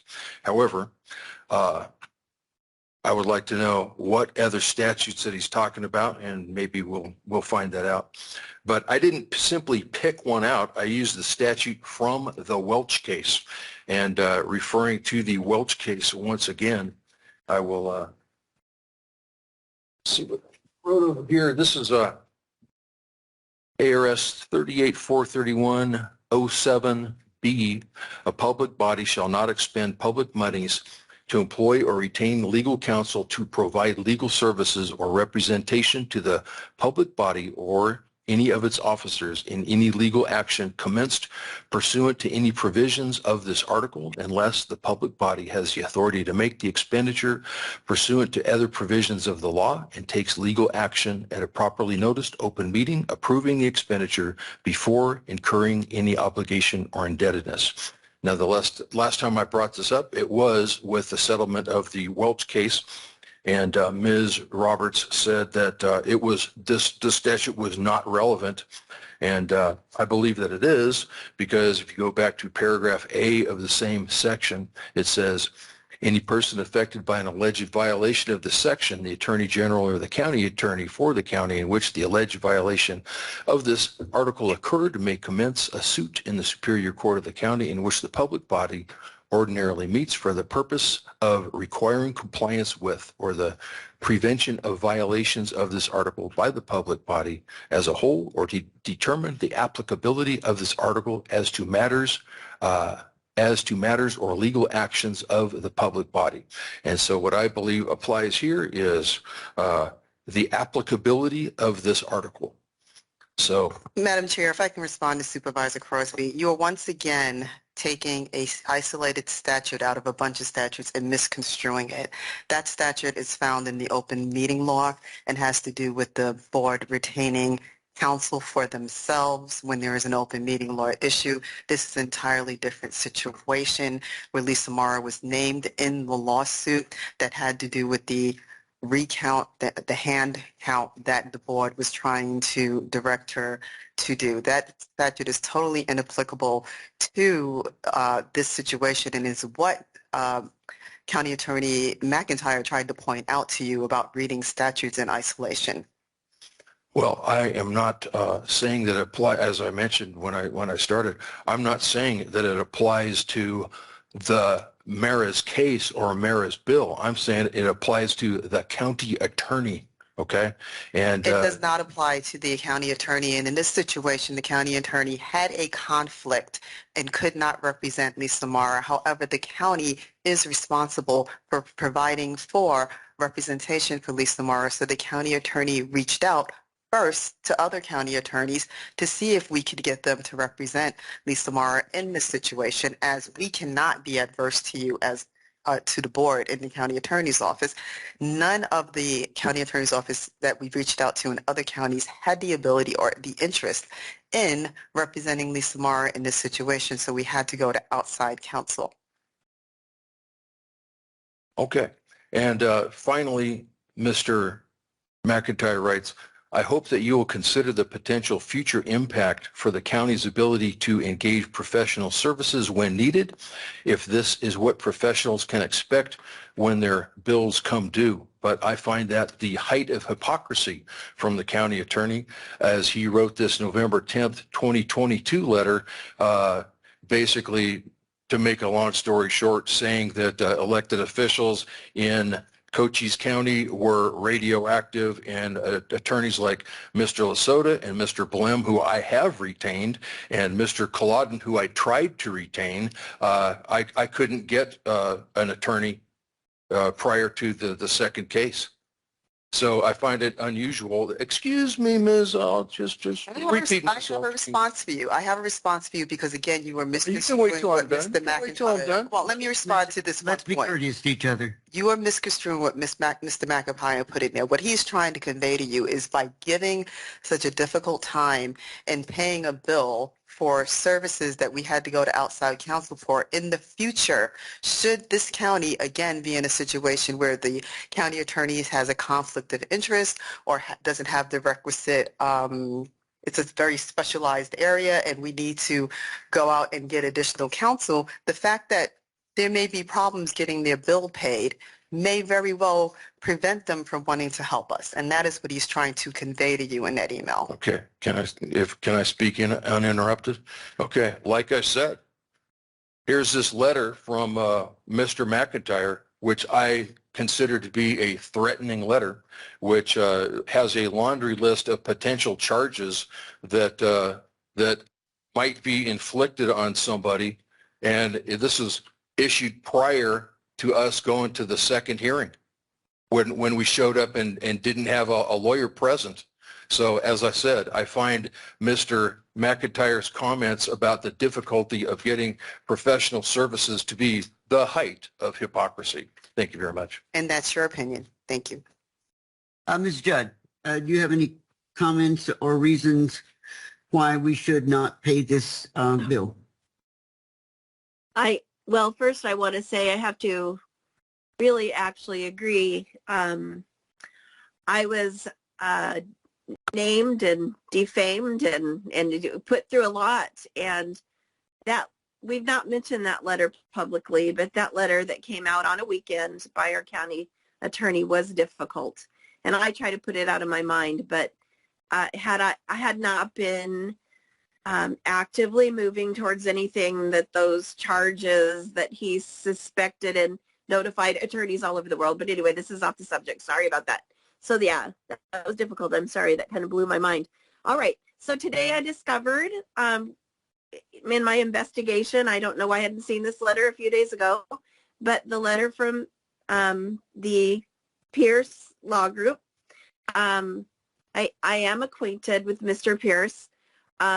I feel comfortable that he is someone I may have chosen myself looking for an attorney. I served with him in the legislature, so and was very close to him. I approve of that. What I find difficult in this is that it wasn't even mentioned prior, and maybe there is no law that says that if we're going to make an expense or retain an attorney and therefore have an expense for the county, maybe there's no law that says that we need to review that and know that up front prior to it coming out on the list of demands. I think there should be, and I think that we should go to the legislature and say, you know, any outside law, for whatever reason, any outside representation should come before the board to be a decision for whether the county can actually do that. 30,000 may be a good amount. I don't really know. But I have a difficult time doing this. And I feel like it may have been omitted from meetings. One of the explanations to me was that there just wasn't time to have a meeting. However, Mr. Pierce's, just to let you guys know, Mr. Pierce's letter stated that he was contacted by our attorney, deputy attorney, on December 2nd, which was the day that we, in fact, held a special emergency meeting concerning legal representation for this case, not for the board in this case, but for or regarding this case. The discussion could have been had there. At least notification could have been had there. And I think it's interesting that it comes up at the very end. And I think what has happened here above all is not that we incurred this charge or that we shouldn't pay it, because I honestly, in good faith, believe we should. It's a charge we incurred.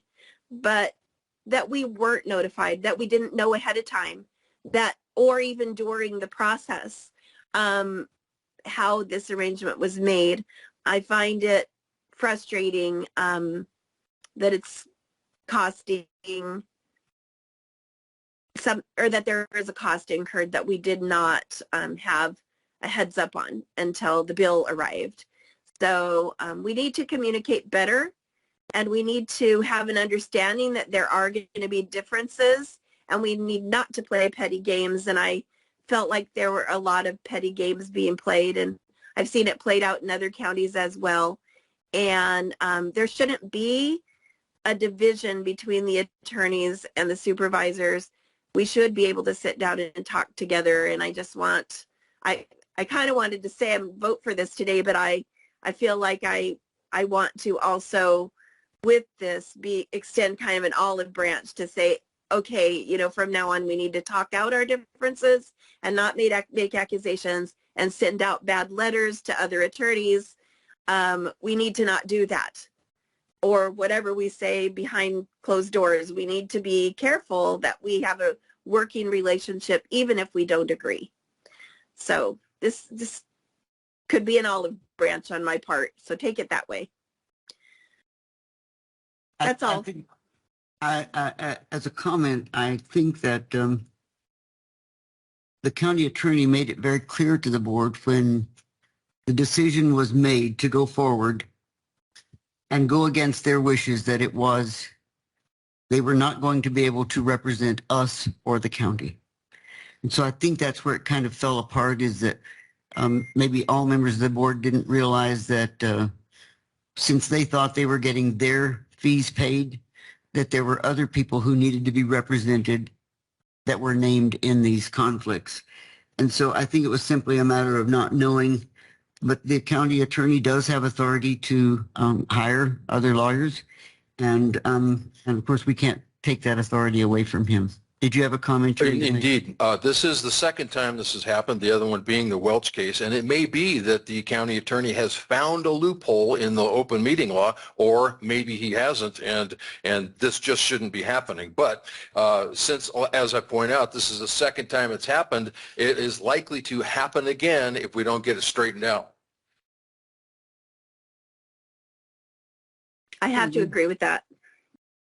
We need to figure this out. We need to make sure that going forward, we're not doing that, that our attorney is not judging us, that we have a working relationship. Yes, we can disagree and we can be warned, but we also had a lot of things we could have said to him and pointed out to him, but he refused to listen to us after that moment. We just needed to, we need to work forward from this. We cannot stay where we are. I hope everyone agrees, including Mr. McIntyre.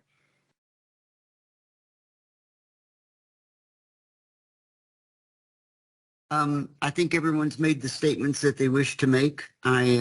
We have a motion and a second to approve the warrant 59106, and I'm now going to call for the vote. All those in favor? Madam Chair. Madam Chair, this is Jeff Sturgis. Can you hear me? Oh, your speaker request. Okay. Yes, ma'am. Yes, okay. Speaking on item 16, the first one is Jeff Sturgis and online on Teams. Can you hear me? Yes, clear. Well, of course this bill must be paid. As is stated in the Board of Supervisors agenda, if it is not, the Board of Supervisors will not be in compliance with state law. However, as we know from recent actions and statements of Supervisors Peggy Judd and Tom Crosby, they can play fast and loose with the state law. It took a Superior Court judge to get Supervisor Judd to finally fulfill her legal responsibility to certify the 2022 election. Supervisor Crosby disobeyed this legal order. Will he be indicted? Who knows? The bill is past due, but Judd and Crosby voted to table it for today. Why? Of course, had they not decided to push the illegal 100% hand count, there would not have been any lawsuit at all. They were attempting to force our election director, Lisa Mera, to perform duties that were not lawful. Now the taxpayers of Cochise County are on the hook for this and other illegal, unethical actions by Supervisors Judd and Crosby. But anyone who respects the rule of law and wants our county government to do the same must be in favor of a vote that keeps our county government from not complying with state law. What a mess these two supervisors have created. They need to vote to pay this bill and then resign. Thank you. Next speaker, I believe, is on Teams, and it's Allison Morris. Are you with us, Ms. Morris? Yes, I am. Can you hear me? Yes. I'd just like to point out that the letter from Pierce Coleman states that on November 2nd, the Deputy County Attorney, Christine Roberts, contacted the firm, and it was just a matter of a couple of days before they had an evidentiary hearing in Bisbee on November 4th. So there was a lot of hustle bustle to get things going and be represented correctly. But I would also like to just go back to what I was originally going to say, and that was the payment of legal fees to Coleman Pierce was tabled until today's meeting because Supervisor Crosby and Supervisor Judd had issues with this outstanding bill, as they have stated. But let us not forget that it was their pursuit of an illegal 100% hand count of all ballots that triggered the lawsuit for which the elections director, Lisa Mara, required immediate legal representation. All along, Director Mara was committed to following the laws that govern her job, the Arizona Revised Statutes and the Election Procedures Manual. These laws do not authorize a full hand count unless there are errors in the process, and there were none. Our elections director had no intention of participating in an illegal expanded hand count, and the supervisors had no legal authority to force her to break the law. Despite this, Director Mara was included in the lawsuit that was filed to stop the board and Recorder Stevens from conducting this illegal activity.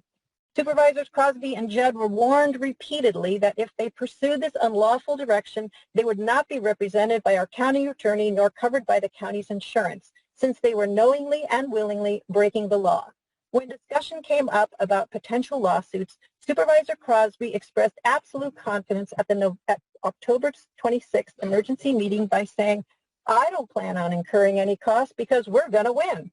With the financial backing of their supporters in place, Supervisor Judd and Crosby continued their attempt to circumvent the law, assuring Cochise County citizens multiple times that there would be no cost to taxpayers. Clearly, they did not anticipate the full legal ramifications of their actions, and so the county has incurred the completely unnecessary cost of $30,715.50. The outstanding invoice from Pierce Coleman was submitted on December 12th of last year. It is long overdue and needs to be paid immediately. Unless the person or persons who paid for the board's legal representation would care to cover Director Mara's costs as well, it's time to approve this payment and move on. Thank you. Okay, the next person is Steve Marlett. Are you on Teams, Steve? Yes, I am, Madam Chair. Thank you. Yes, go ahead. You have 3 minutes. Discussion on this today, and also have read the invoice and letter from Pierce Coleman. Some of the discussion today seems to be debating on whether what the policy should have been instead of what the policies were at the time this was enabled. And so I don't think we should in any way be holding this as hostage for payment until we get something resolved. This is a legally binding contract between the county attorney and this law firm. They have fulfilled their duties and they have submitted their billing forthwith. Delaying it was certainly improper in the first place, and now we're certainly at a point where continued delayment will result in further legal action against the county, as well as the lack of other organizations wanting to be able to engage in contracts with Cochise County. So please take this responsibility that you have as the fiduciary agents and move forward and pay this bill so we can move on. Thank you. Also on item number 16, people who wish to have their voices heard, but not by speaking, there were 8 in favor and 0 opposed to approving this item. I have further comment, which was prior to the Superior Court hearing of December 1st, 2022, the attorney for the board filed a notice to remove to federal court under 28 USC 1446. So whether it was in defiance of Mr. McGinley's order is at least open to debate. And furthermore, I believe Paul Rice et al. With the issue of accreditation of laboratories certifying election machines. Keep it to what we're discussing right now and voting on is approving this warrant. Okay. Okay. Do you have any comments about the warrant before I call for the vote? Just that it was about the actions of the county attorney that I wanted more time to go over and examine. Ms. Judd, any last comments before I call for the vote? I have plenty of things in my head, but I don't need to make them now. Thank you. And they're not all negative. I do want to apologize. Can I quickly apologize? I meant to say November 2nd, not December 2nd. Thank you to the people who spoke that correctly. Okay, I'll call for the vote. All those in favor say aye. Aye. Aye. Chair votes aye, and it's unanimous and so ordered. We now move on to item number 17. Madam Chair, I move we approve 3 National Environmental Health Association U.S. Food and Drug Administration NEHA FDA Retail Flexible Funding Model Grant Program Awards for Training, GOATR-2022-10-030 28 in the amount of $6,823. Development GBDEV2202210-02892 in the amount of $3,300, and mentorship GOAME-2022-10-02895 in the amount of $13,000 with Cochise Health and Social Services Environmental Health Division with a grant period for all 3 of January 1st, 2023 through December 31st, 2023. If I could quickly add $3,331 for the development. I think that was omitted, but I'll second that with that little correction. To just bring to light that you missed a few dollars on the. I guess I did. $331 were omitted, but I second it. It must be $3,331. Okay, the record is corrected now. Thank you. So we have a motion and a second, and we have the health director here in case you have any questions. Environmental health. Natalie online. Natalie, Yes, do you have yes, any ma'am. I'm here. Thank you. I just want to know why you got on camera and I didn't. My camera's blocked today. But anyway, that's not all I want to know. So this is exciting, but I kind of read through each of them trying to figure out what they were going to do because I know your department really needs things, but mostly this is training, like it says, training, development, and mentorship, and it's going to help you with administrating your department more than bringing new people on. Is that correct? And getting some of your paperwork done. That is correct. Yes, it's more for training purposes to make us more aligned with the FDA standardization program. Okay. And you have new positions, correct? We have no new positions at this time. So this is training the people that are already there. That is correct. Okay. Any other questions or comments on this? Natalie, can you tell me the definition for risk study factor? Risk study factor. Yes. Let me pull it so I give you the exact definition. Okay.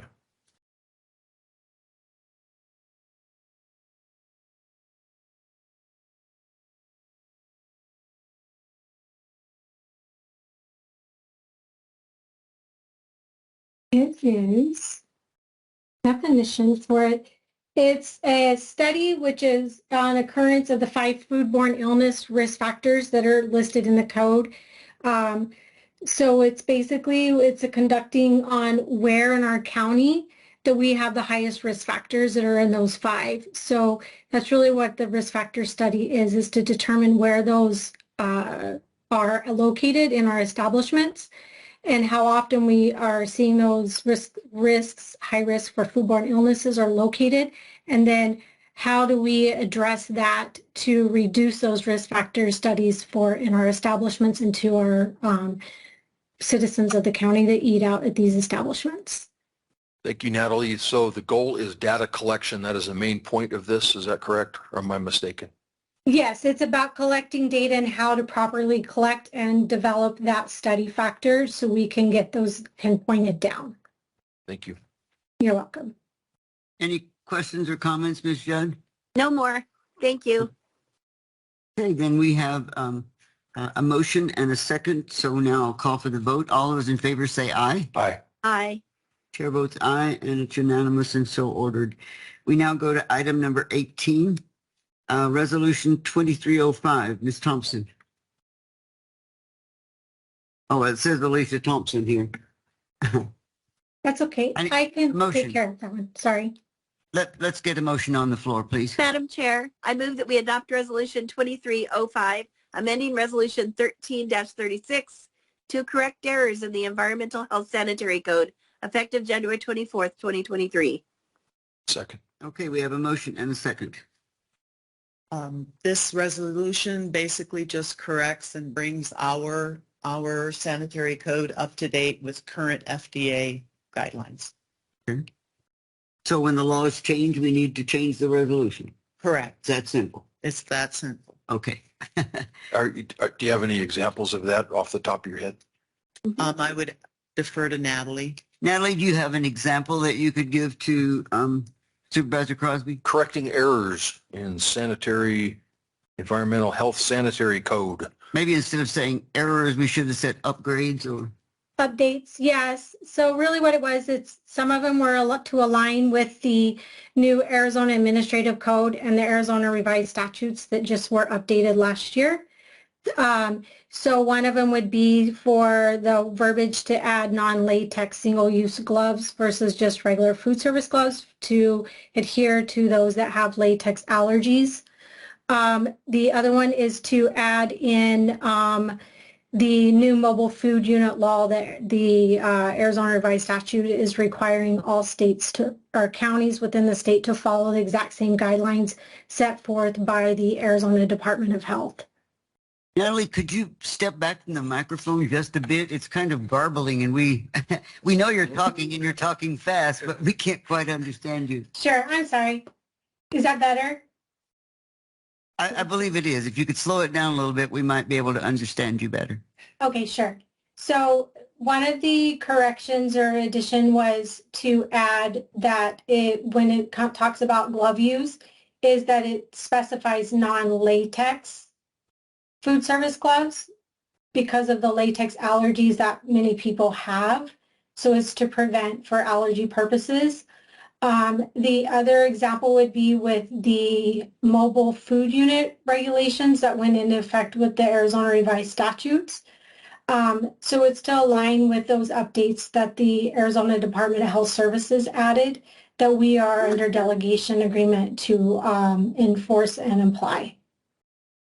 Does that give you enough examples, Mr. Crosby? Thank you, Natalie. You're welcome. Ms. Judd, you have any questions or comments?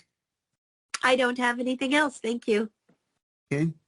Then I'm going to call for the question then on item number 18. All those in favor say aye. Aye. Aye. Chair votes aye and it's unanimous and so ordered. Now we have item number 19. Could I have a motion on the floor, please? Madam Chair, I move we approve Amendment 4 to the Intergovernmental Agreement IGA YH16-0018-13 between the Arizona Health Care Cost Containment System and Cochise County to incorporate terms into state fiscal year 23 effective May 1st, 2023 through April 30th, 2024. I'll second it. Okay, we have a motion and a second. And the price went up, didn't it, Alicia? We have to maintain $10,000 in a balance. And so we just maintain that $10,000 balance, and then it will cover, having this agreement, it covers our inmates who are hospitalized. Well, I guess I was referring to the whole system is going up this year, you know, Yes, with a ma'am. significant increase again this year. Yes, ma'am. Yeah. But we have no control over who goes into the system. Right, and We this just protects us from the exorbitant costs of hospitalization for inmates. Right. Any questions or comments for Ms. Thompson? Not at this time, thank you. Okay, then I'll call for the vote. All those in favor say aye. Aye. Aye. Chair votes aye, and it's unanimous and so ordered. Item number 20. Let's have a motion on this intergovernmental agreement. Madam Chair, I move that we approve Intergovernmental Agreement IGA CTR 063847, formerly known as ADHS 18-180472, Arizona Prescription Drug Overdose Prevention Program, between the Arizona Department of Health Services, ADHS, and Cochise Health and Social Services, and the amount of $470,720, effective September 1st, 2022 through September 29th, 2023. Second. I have a motion and a second. Okay. Okay. So the original overdose prevention contract with ADHS was approved in November 2017. The renewal of this grant funding will continue to support expanded prevention-based strategies, enhanced linkages to care, the peer navigation contract, the overdose fatality review tasks, public health social work resources to county inmates, and support data collection, analysis, and reporting for localized trends in opioid use disorders aligned with public health best practices. The deliverables Cochise County provides to ADHS and the total annual IGA amount remain the same as previously named contract, Amendment 5. And did I read the number of people that are employed in this? Was it 3, 2.5, something like that? The number of employees that are covered in this are our public health social worker in the jail, our health educator who focuses on the Narcan distribution and training, and then we have a 1.0 epidemiologist who is dedicated to the overdose fatality review board, and half of that is through the SOR grant, which is not this. So, any questions or comments from other board members? None at this time. Thank you. Okay, then we have a motion and a second, so I'm going to call for the vote. All those in favor say aye. Aye. Aye. Chair votes aye, and it's unanimous and so ordered. thank you. Thank you. Next thing on my agenda is the state and federal legislation. And I'm going to mention and report to you that we were asked by SEGO to send in letters or phone calls to our representatives at the state to support the gun legislation that he is proposing, and projects that are in our district, such as Davis Road, et cetera, are on there. So if you want, I'm not sure it has a number yet, but SEGO was asking for us to support Dunn's recommendation that the state general fund pay for those projects that are listed on his report. And if we don't get our legislation to support it, then our projects will be removed from that legislation. So it's just a heads up that you might check into that if you wish. Otherwise, under other state and federal legislation, you're getting the information that comes out from CSA. You're getting the information that comes out from ACO. And so this would be the appropriate time if you want to make any comments or suggestions. Thank you, Madam Chair. Okay.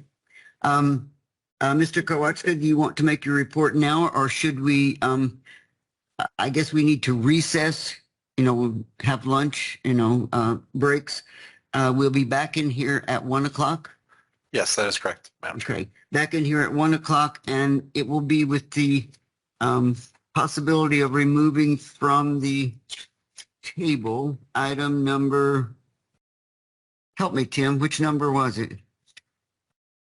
Madam Chair, that was agenda item 9. Item number 9. So item number 9 then will be addressed at 1 o'clock, as we indicated when we didn't address it in the current meeting. So I'm not going to adjourn the meeting. I'm just going to recess it, and we'll be back at 1 o'clock. What about my current events?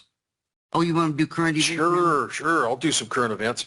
To my knowledge, Mr. Hamaday has a lawsuit which may affect the county as he continues to search for more votes. So the attorney or the county attorney will have to decide whether he has a conflict of interest again. And if he does, we're going to be looking for another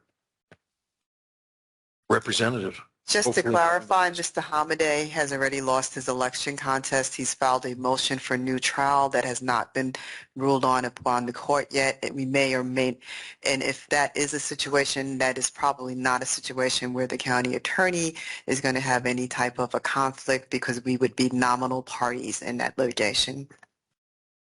Okay, since we're doing the current events now, Ms. Judd, you want to mention any current events, so we'll have that out of the way? What about Mr. Krawachka? Is he going to do that later? I spoke to him earlier and I said, would you like to make your report when we come back after the meeting? And he said yes. Yeah. And then Mr. Crosby said, yes, I want to do my current events now, so I'm giving you that opportunity. I just want to say thank you for Bowie, and I also want to say that tonight is our State of the City address in Wilcox. Since I'm from Wilcox, that's exciting to me. I just wanted to let you know, if anyone from Wilcox is listening, you might want to look into that, or the area who have an interest. Thank you. I don't believe Ms. Roberts gets to comment on my current events, just to know. Supervisor District 2 and English, I'm going to pass on the current events right now. And Madam Chair, I just wanted to clarify, since he brought the county attorney up into the current events and to talk about Hamaday, I wanted to get the correct information out about what was going on with Mr. Hamaday's lawsuit, since that was a current Not event. an agenda item. I was correcting the record. We're recessed right now until 1 o'clock. Okay, it is 1 o'clock, and that's the time that we adjourn to. No, I believe that we, what was the term that we used? Did we? Recess. Recess? It's like school. Recess. Yeah, I know, but didn't. No, we had a time certain, so that means that we put it. Oh, we tabled. We got tabled, yes, table. So we have to have a motion to untable. See? Yeah, you're right. Took you guys on track. We tabled it until 1 o'clock. So since you went through the process of tabling it till 1 o'clock, then Need a motion. my assumption is that we need to remove it from the table in order to act on it. Sounds good. Then we're talking about number 9. Number 9. So in the interest of being able to talk about it, I have to have a motion to untable it. We on? We are on already. Okay. Yep. Madam Chair, I move we untable Resolution 2304, amending Resolution 22-29, adopted by the Board of Supervisors on November 15th, 2022, to clarify that the election for the question of the Cochise County Jail District is a mail ballot election. I'll second. Okay, I have a motion and a second to remove it from the table. All those in favor say aye. Aye. Aye. Chair votes aye, and it's unanimous and so ordered. Now we have the issue Okay, of Madam Chair, Resolution 2304. I'm ready. Madam Chair, I move that we adopt Resolution 2304, amending Resolution 2229, adopted by the Board of Supervisors on November 15th, 2022, to clarify that the election for the question of the Cochise County Jail District is a mail ballot election. Second. Oh, we have a motion and a second. So if you had questions before, do you have answers now? Mr. Kowalski, you want to add anything to the conversation? I do. So I was able to get the publication that we put in the newspaper, and I've given a copy to each of the board members. That was published December 7th and December 14th before the resolution. And in that it states on the bottom, all mail election ballots mailed. Supervisor Crosby mentioned there wasn't a discussion. This is the opportunity right now where the board can have that discussion. And the way it would work is that your discussion of whether having a mail ballot election versus a regular election, which would include the 17 vote centers, and people can go to those locations and vote as typically required in a general election. So if there's a discussion now, the board can have that discussion. If the board is fine with having an all-mail election, then you can vote and approve the clarification. If during this discussion the board does not want to do an all-mail election, then you can vote no. That would give us the direction that you want a full-blown election with the voting centers, and that election would change the date. We'd have to start the whole process over again, and we can do that in November. So at this point, I would put it up to the board for a discussion of whether to continue on this process with an all-mail ballot election or deviate and have a full-blown election. Okay. So I've learned something, Madam Chair, and I've learned, and Mr. Crosby, I've learned that a mail-in ballot is very expensive, and we can pretty much count on getting about 18% of our ballots returned. And actually the cost is $3. I just talked to the recorder, $3.50 per ballot that we mail out.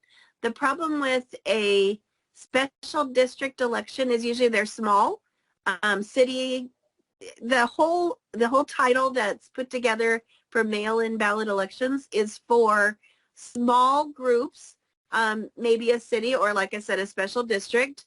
It's usually an off time from the regular elections, and it's just a small cost. But the small cost is $3.50 each. In a county-wide election, and in a special district, you're required to send a ballot to all eligible voters, whether they're active voters or not.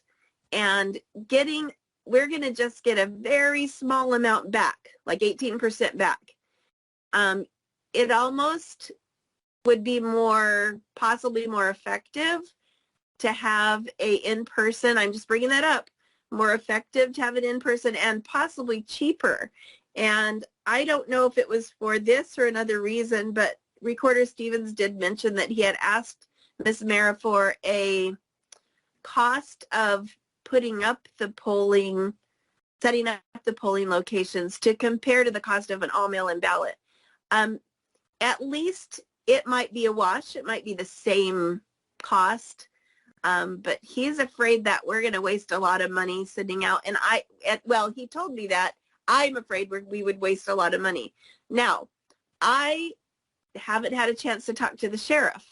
And I know that he wants to start this right now, and a lot of work has been put in, and I respect that very much.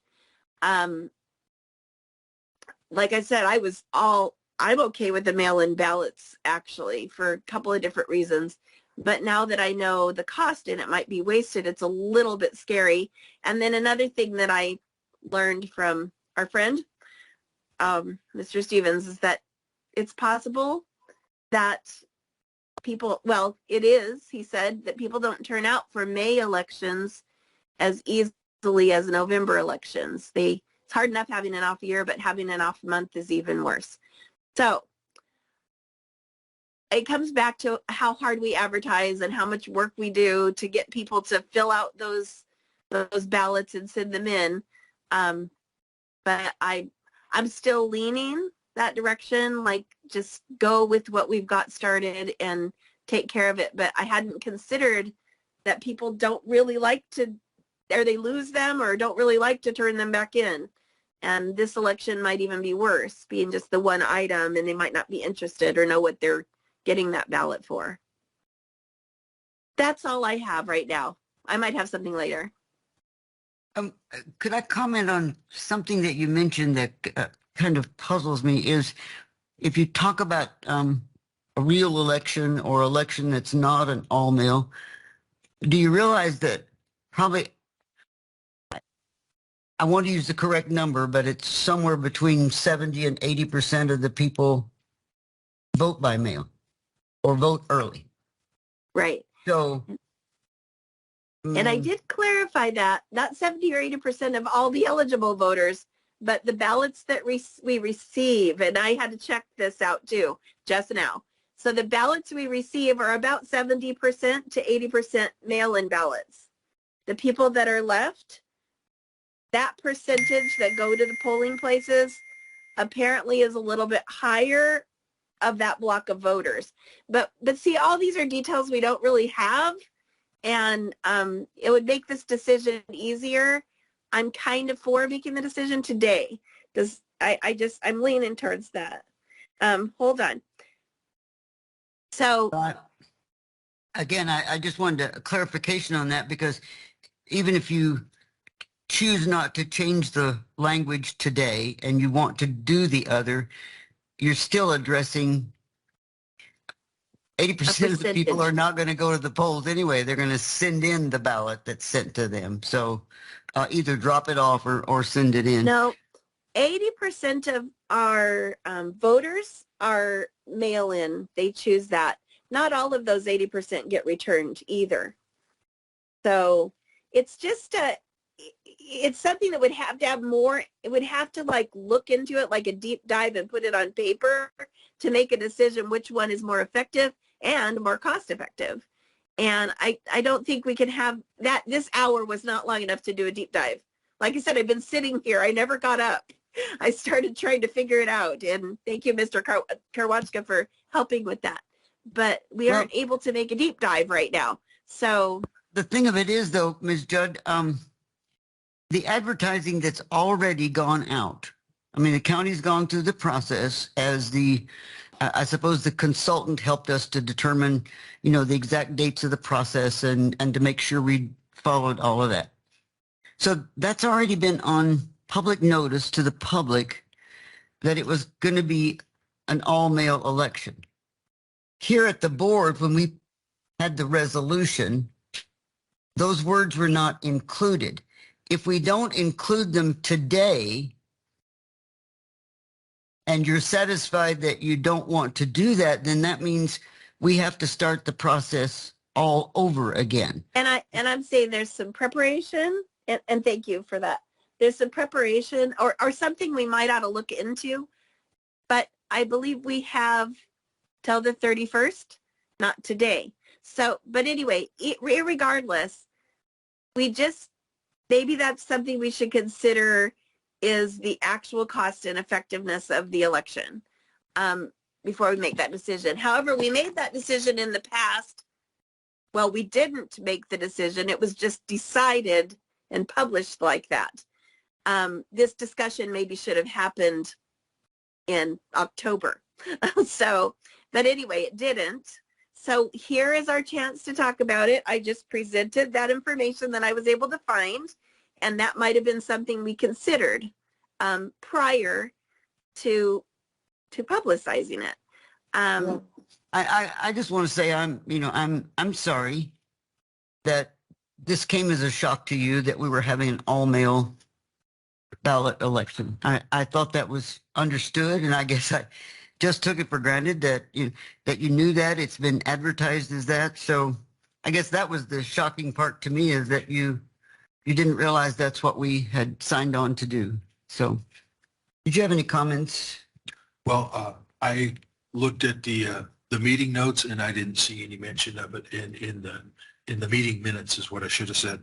And I try not to make Mr. Maddox any crazier than, well, he's very sane, but by bringing him stuff that there's not enough time to get it done by the time, I want this yesterday or something like that. And that's how this turned out. And I'm not trying to lay anybody's blame on it, but I remember there's something where somebody put out in the newspaper some kind of misinformation. So it happens.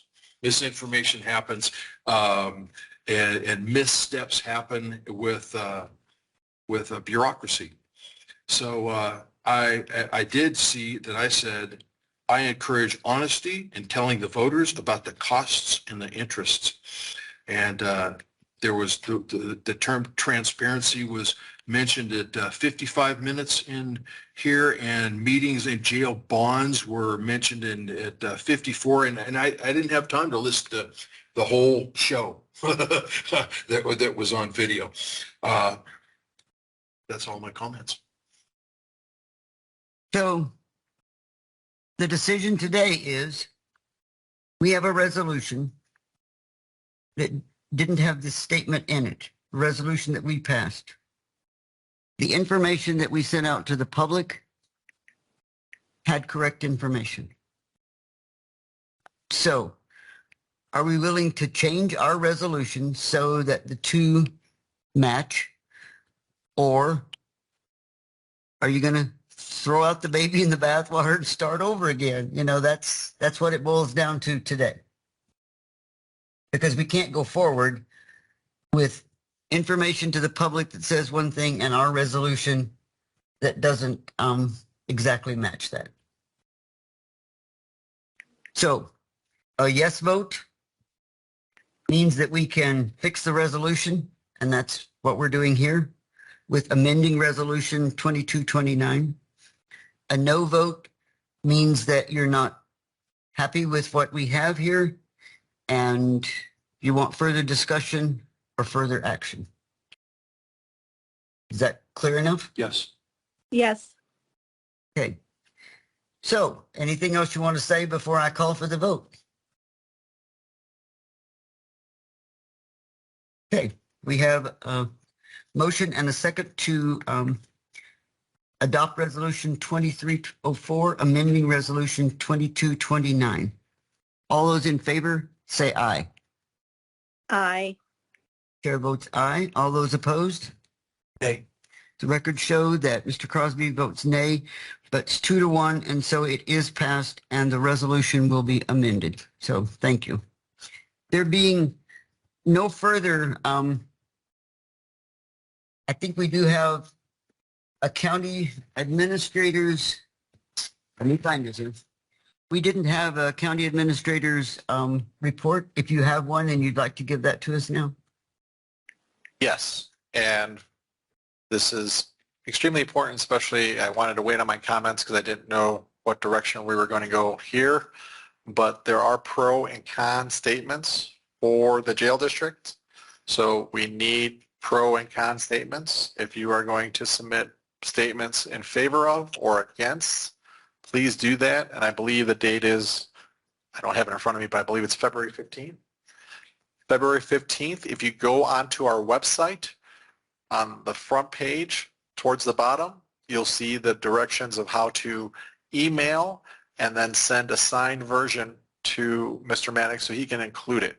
Now, the reason why it's important, and want to keep that information out there, we need pro and con statements, not just all pro or all con, but so that people can hear all information on both sides. And we can't do it as a county. We can only put out factual information. So, well, we are not for or against. Right. We're just putting out the information to the voters. However, each individual voter has their own opinions about whether to go and proceed in this manner or not. So I encourage everyone. I'll try to do that at every meeting We'll try to put out advertisements a little bit more, so for pro and con statements, so that we can include that, so that everyone can see those pro and con statements. That's your report. That's my report. It's all going to be information on jail districts and. Okay, I think we did the current events. So the next thing is I need to tell you our next meeting will be February the 7th at 10 a.m. at the Board of Supervisors hearing room, and it will be a regular board meeting. Having said that, adjourned. Thank you.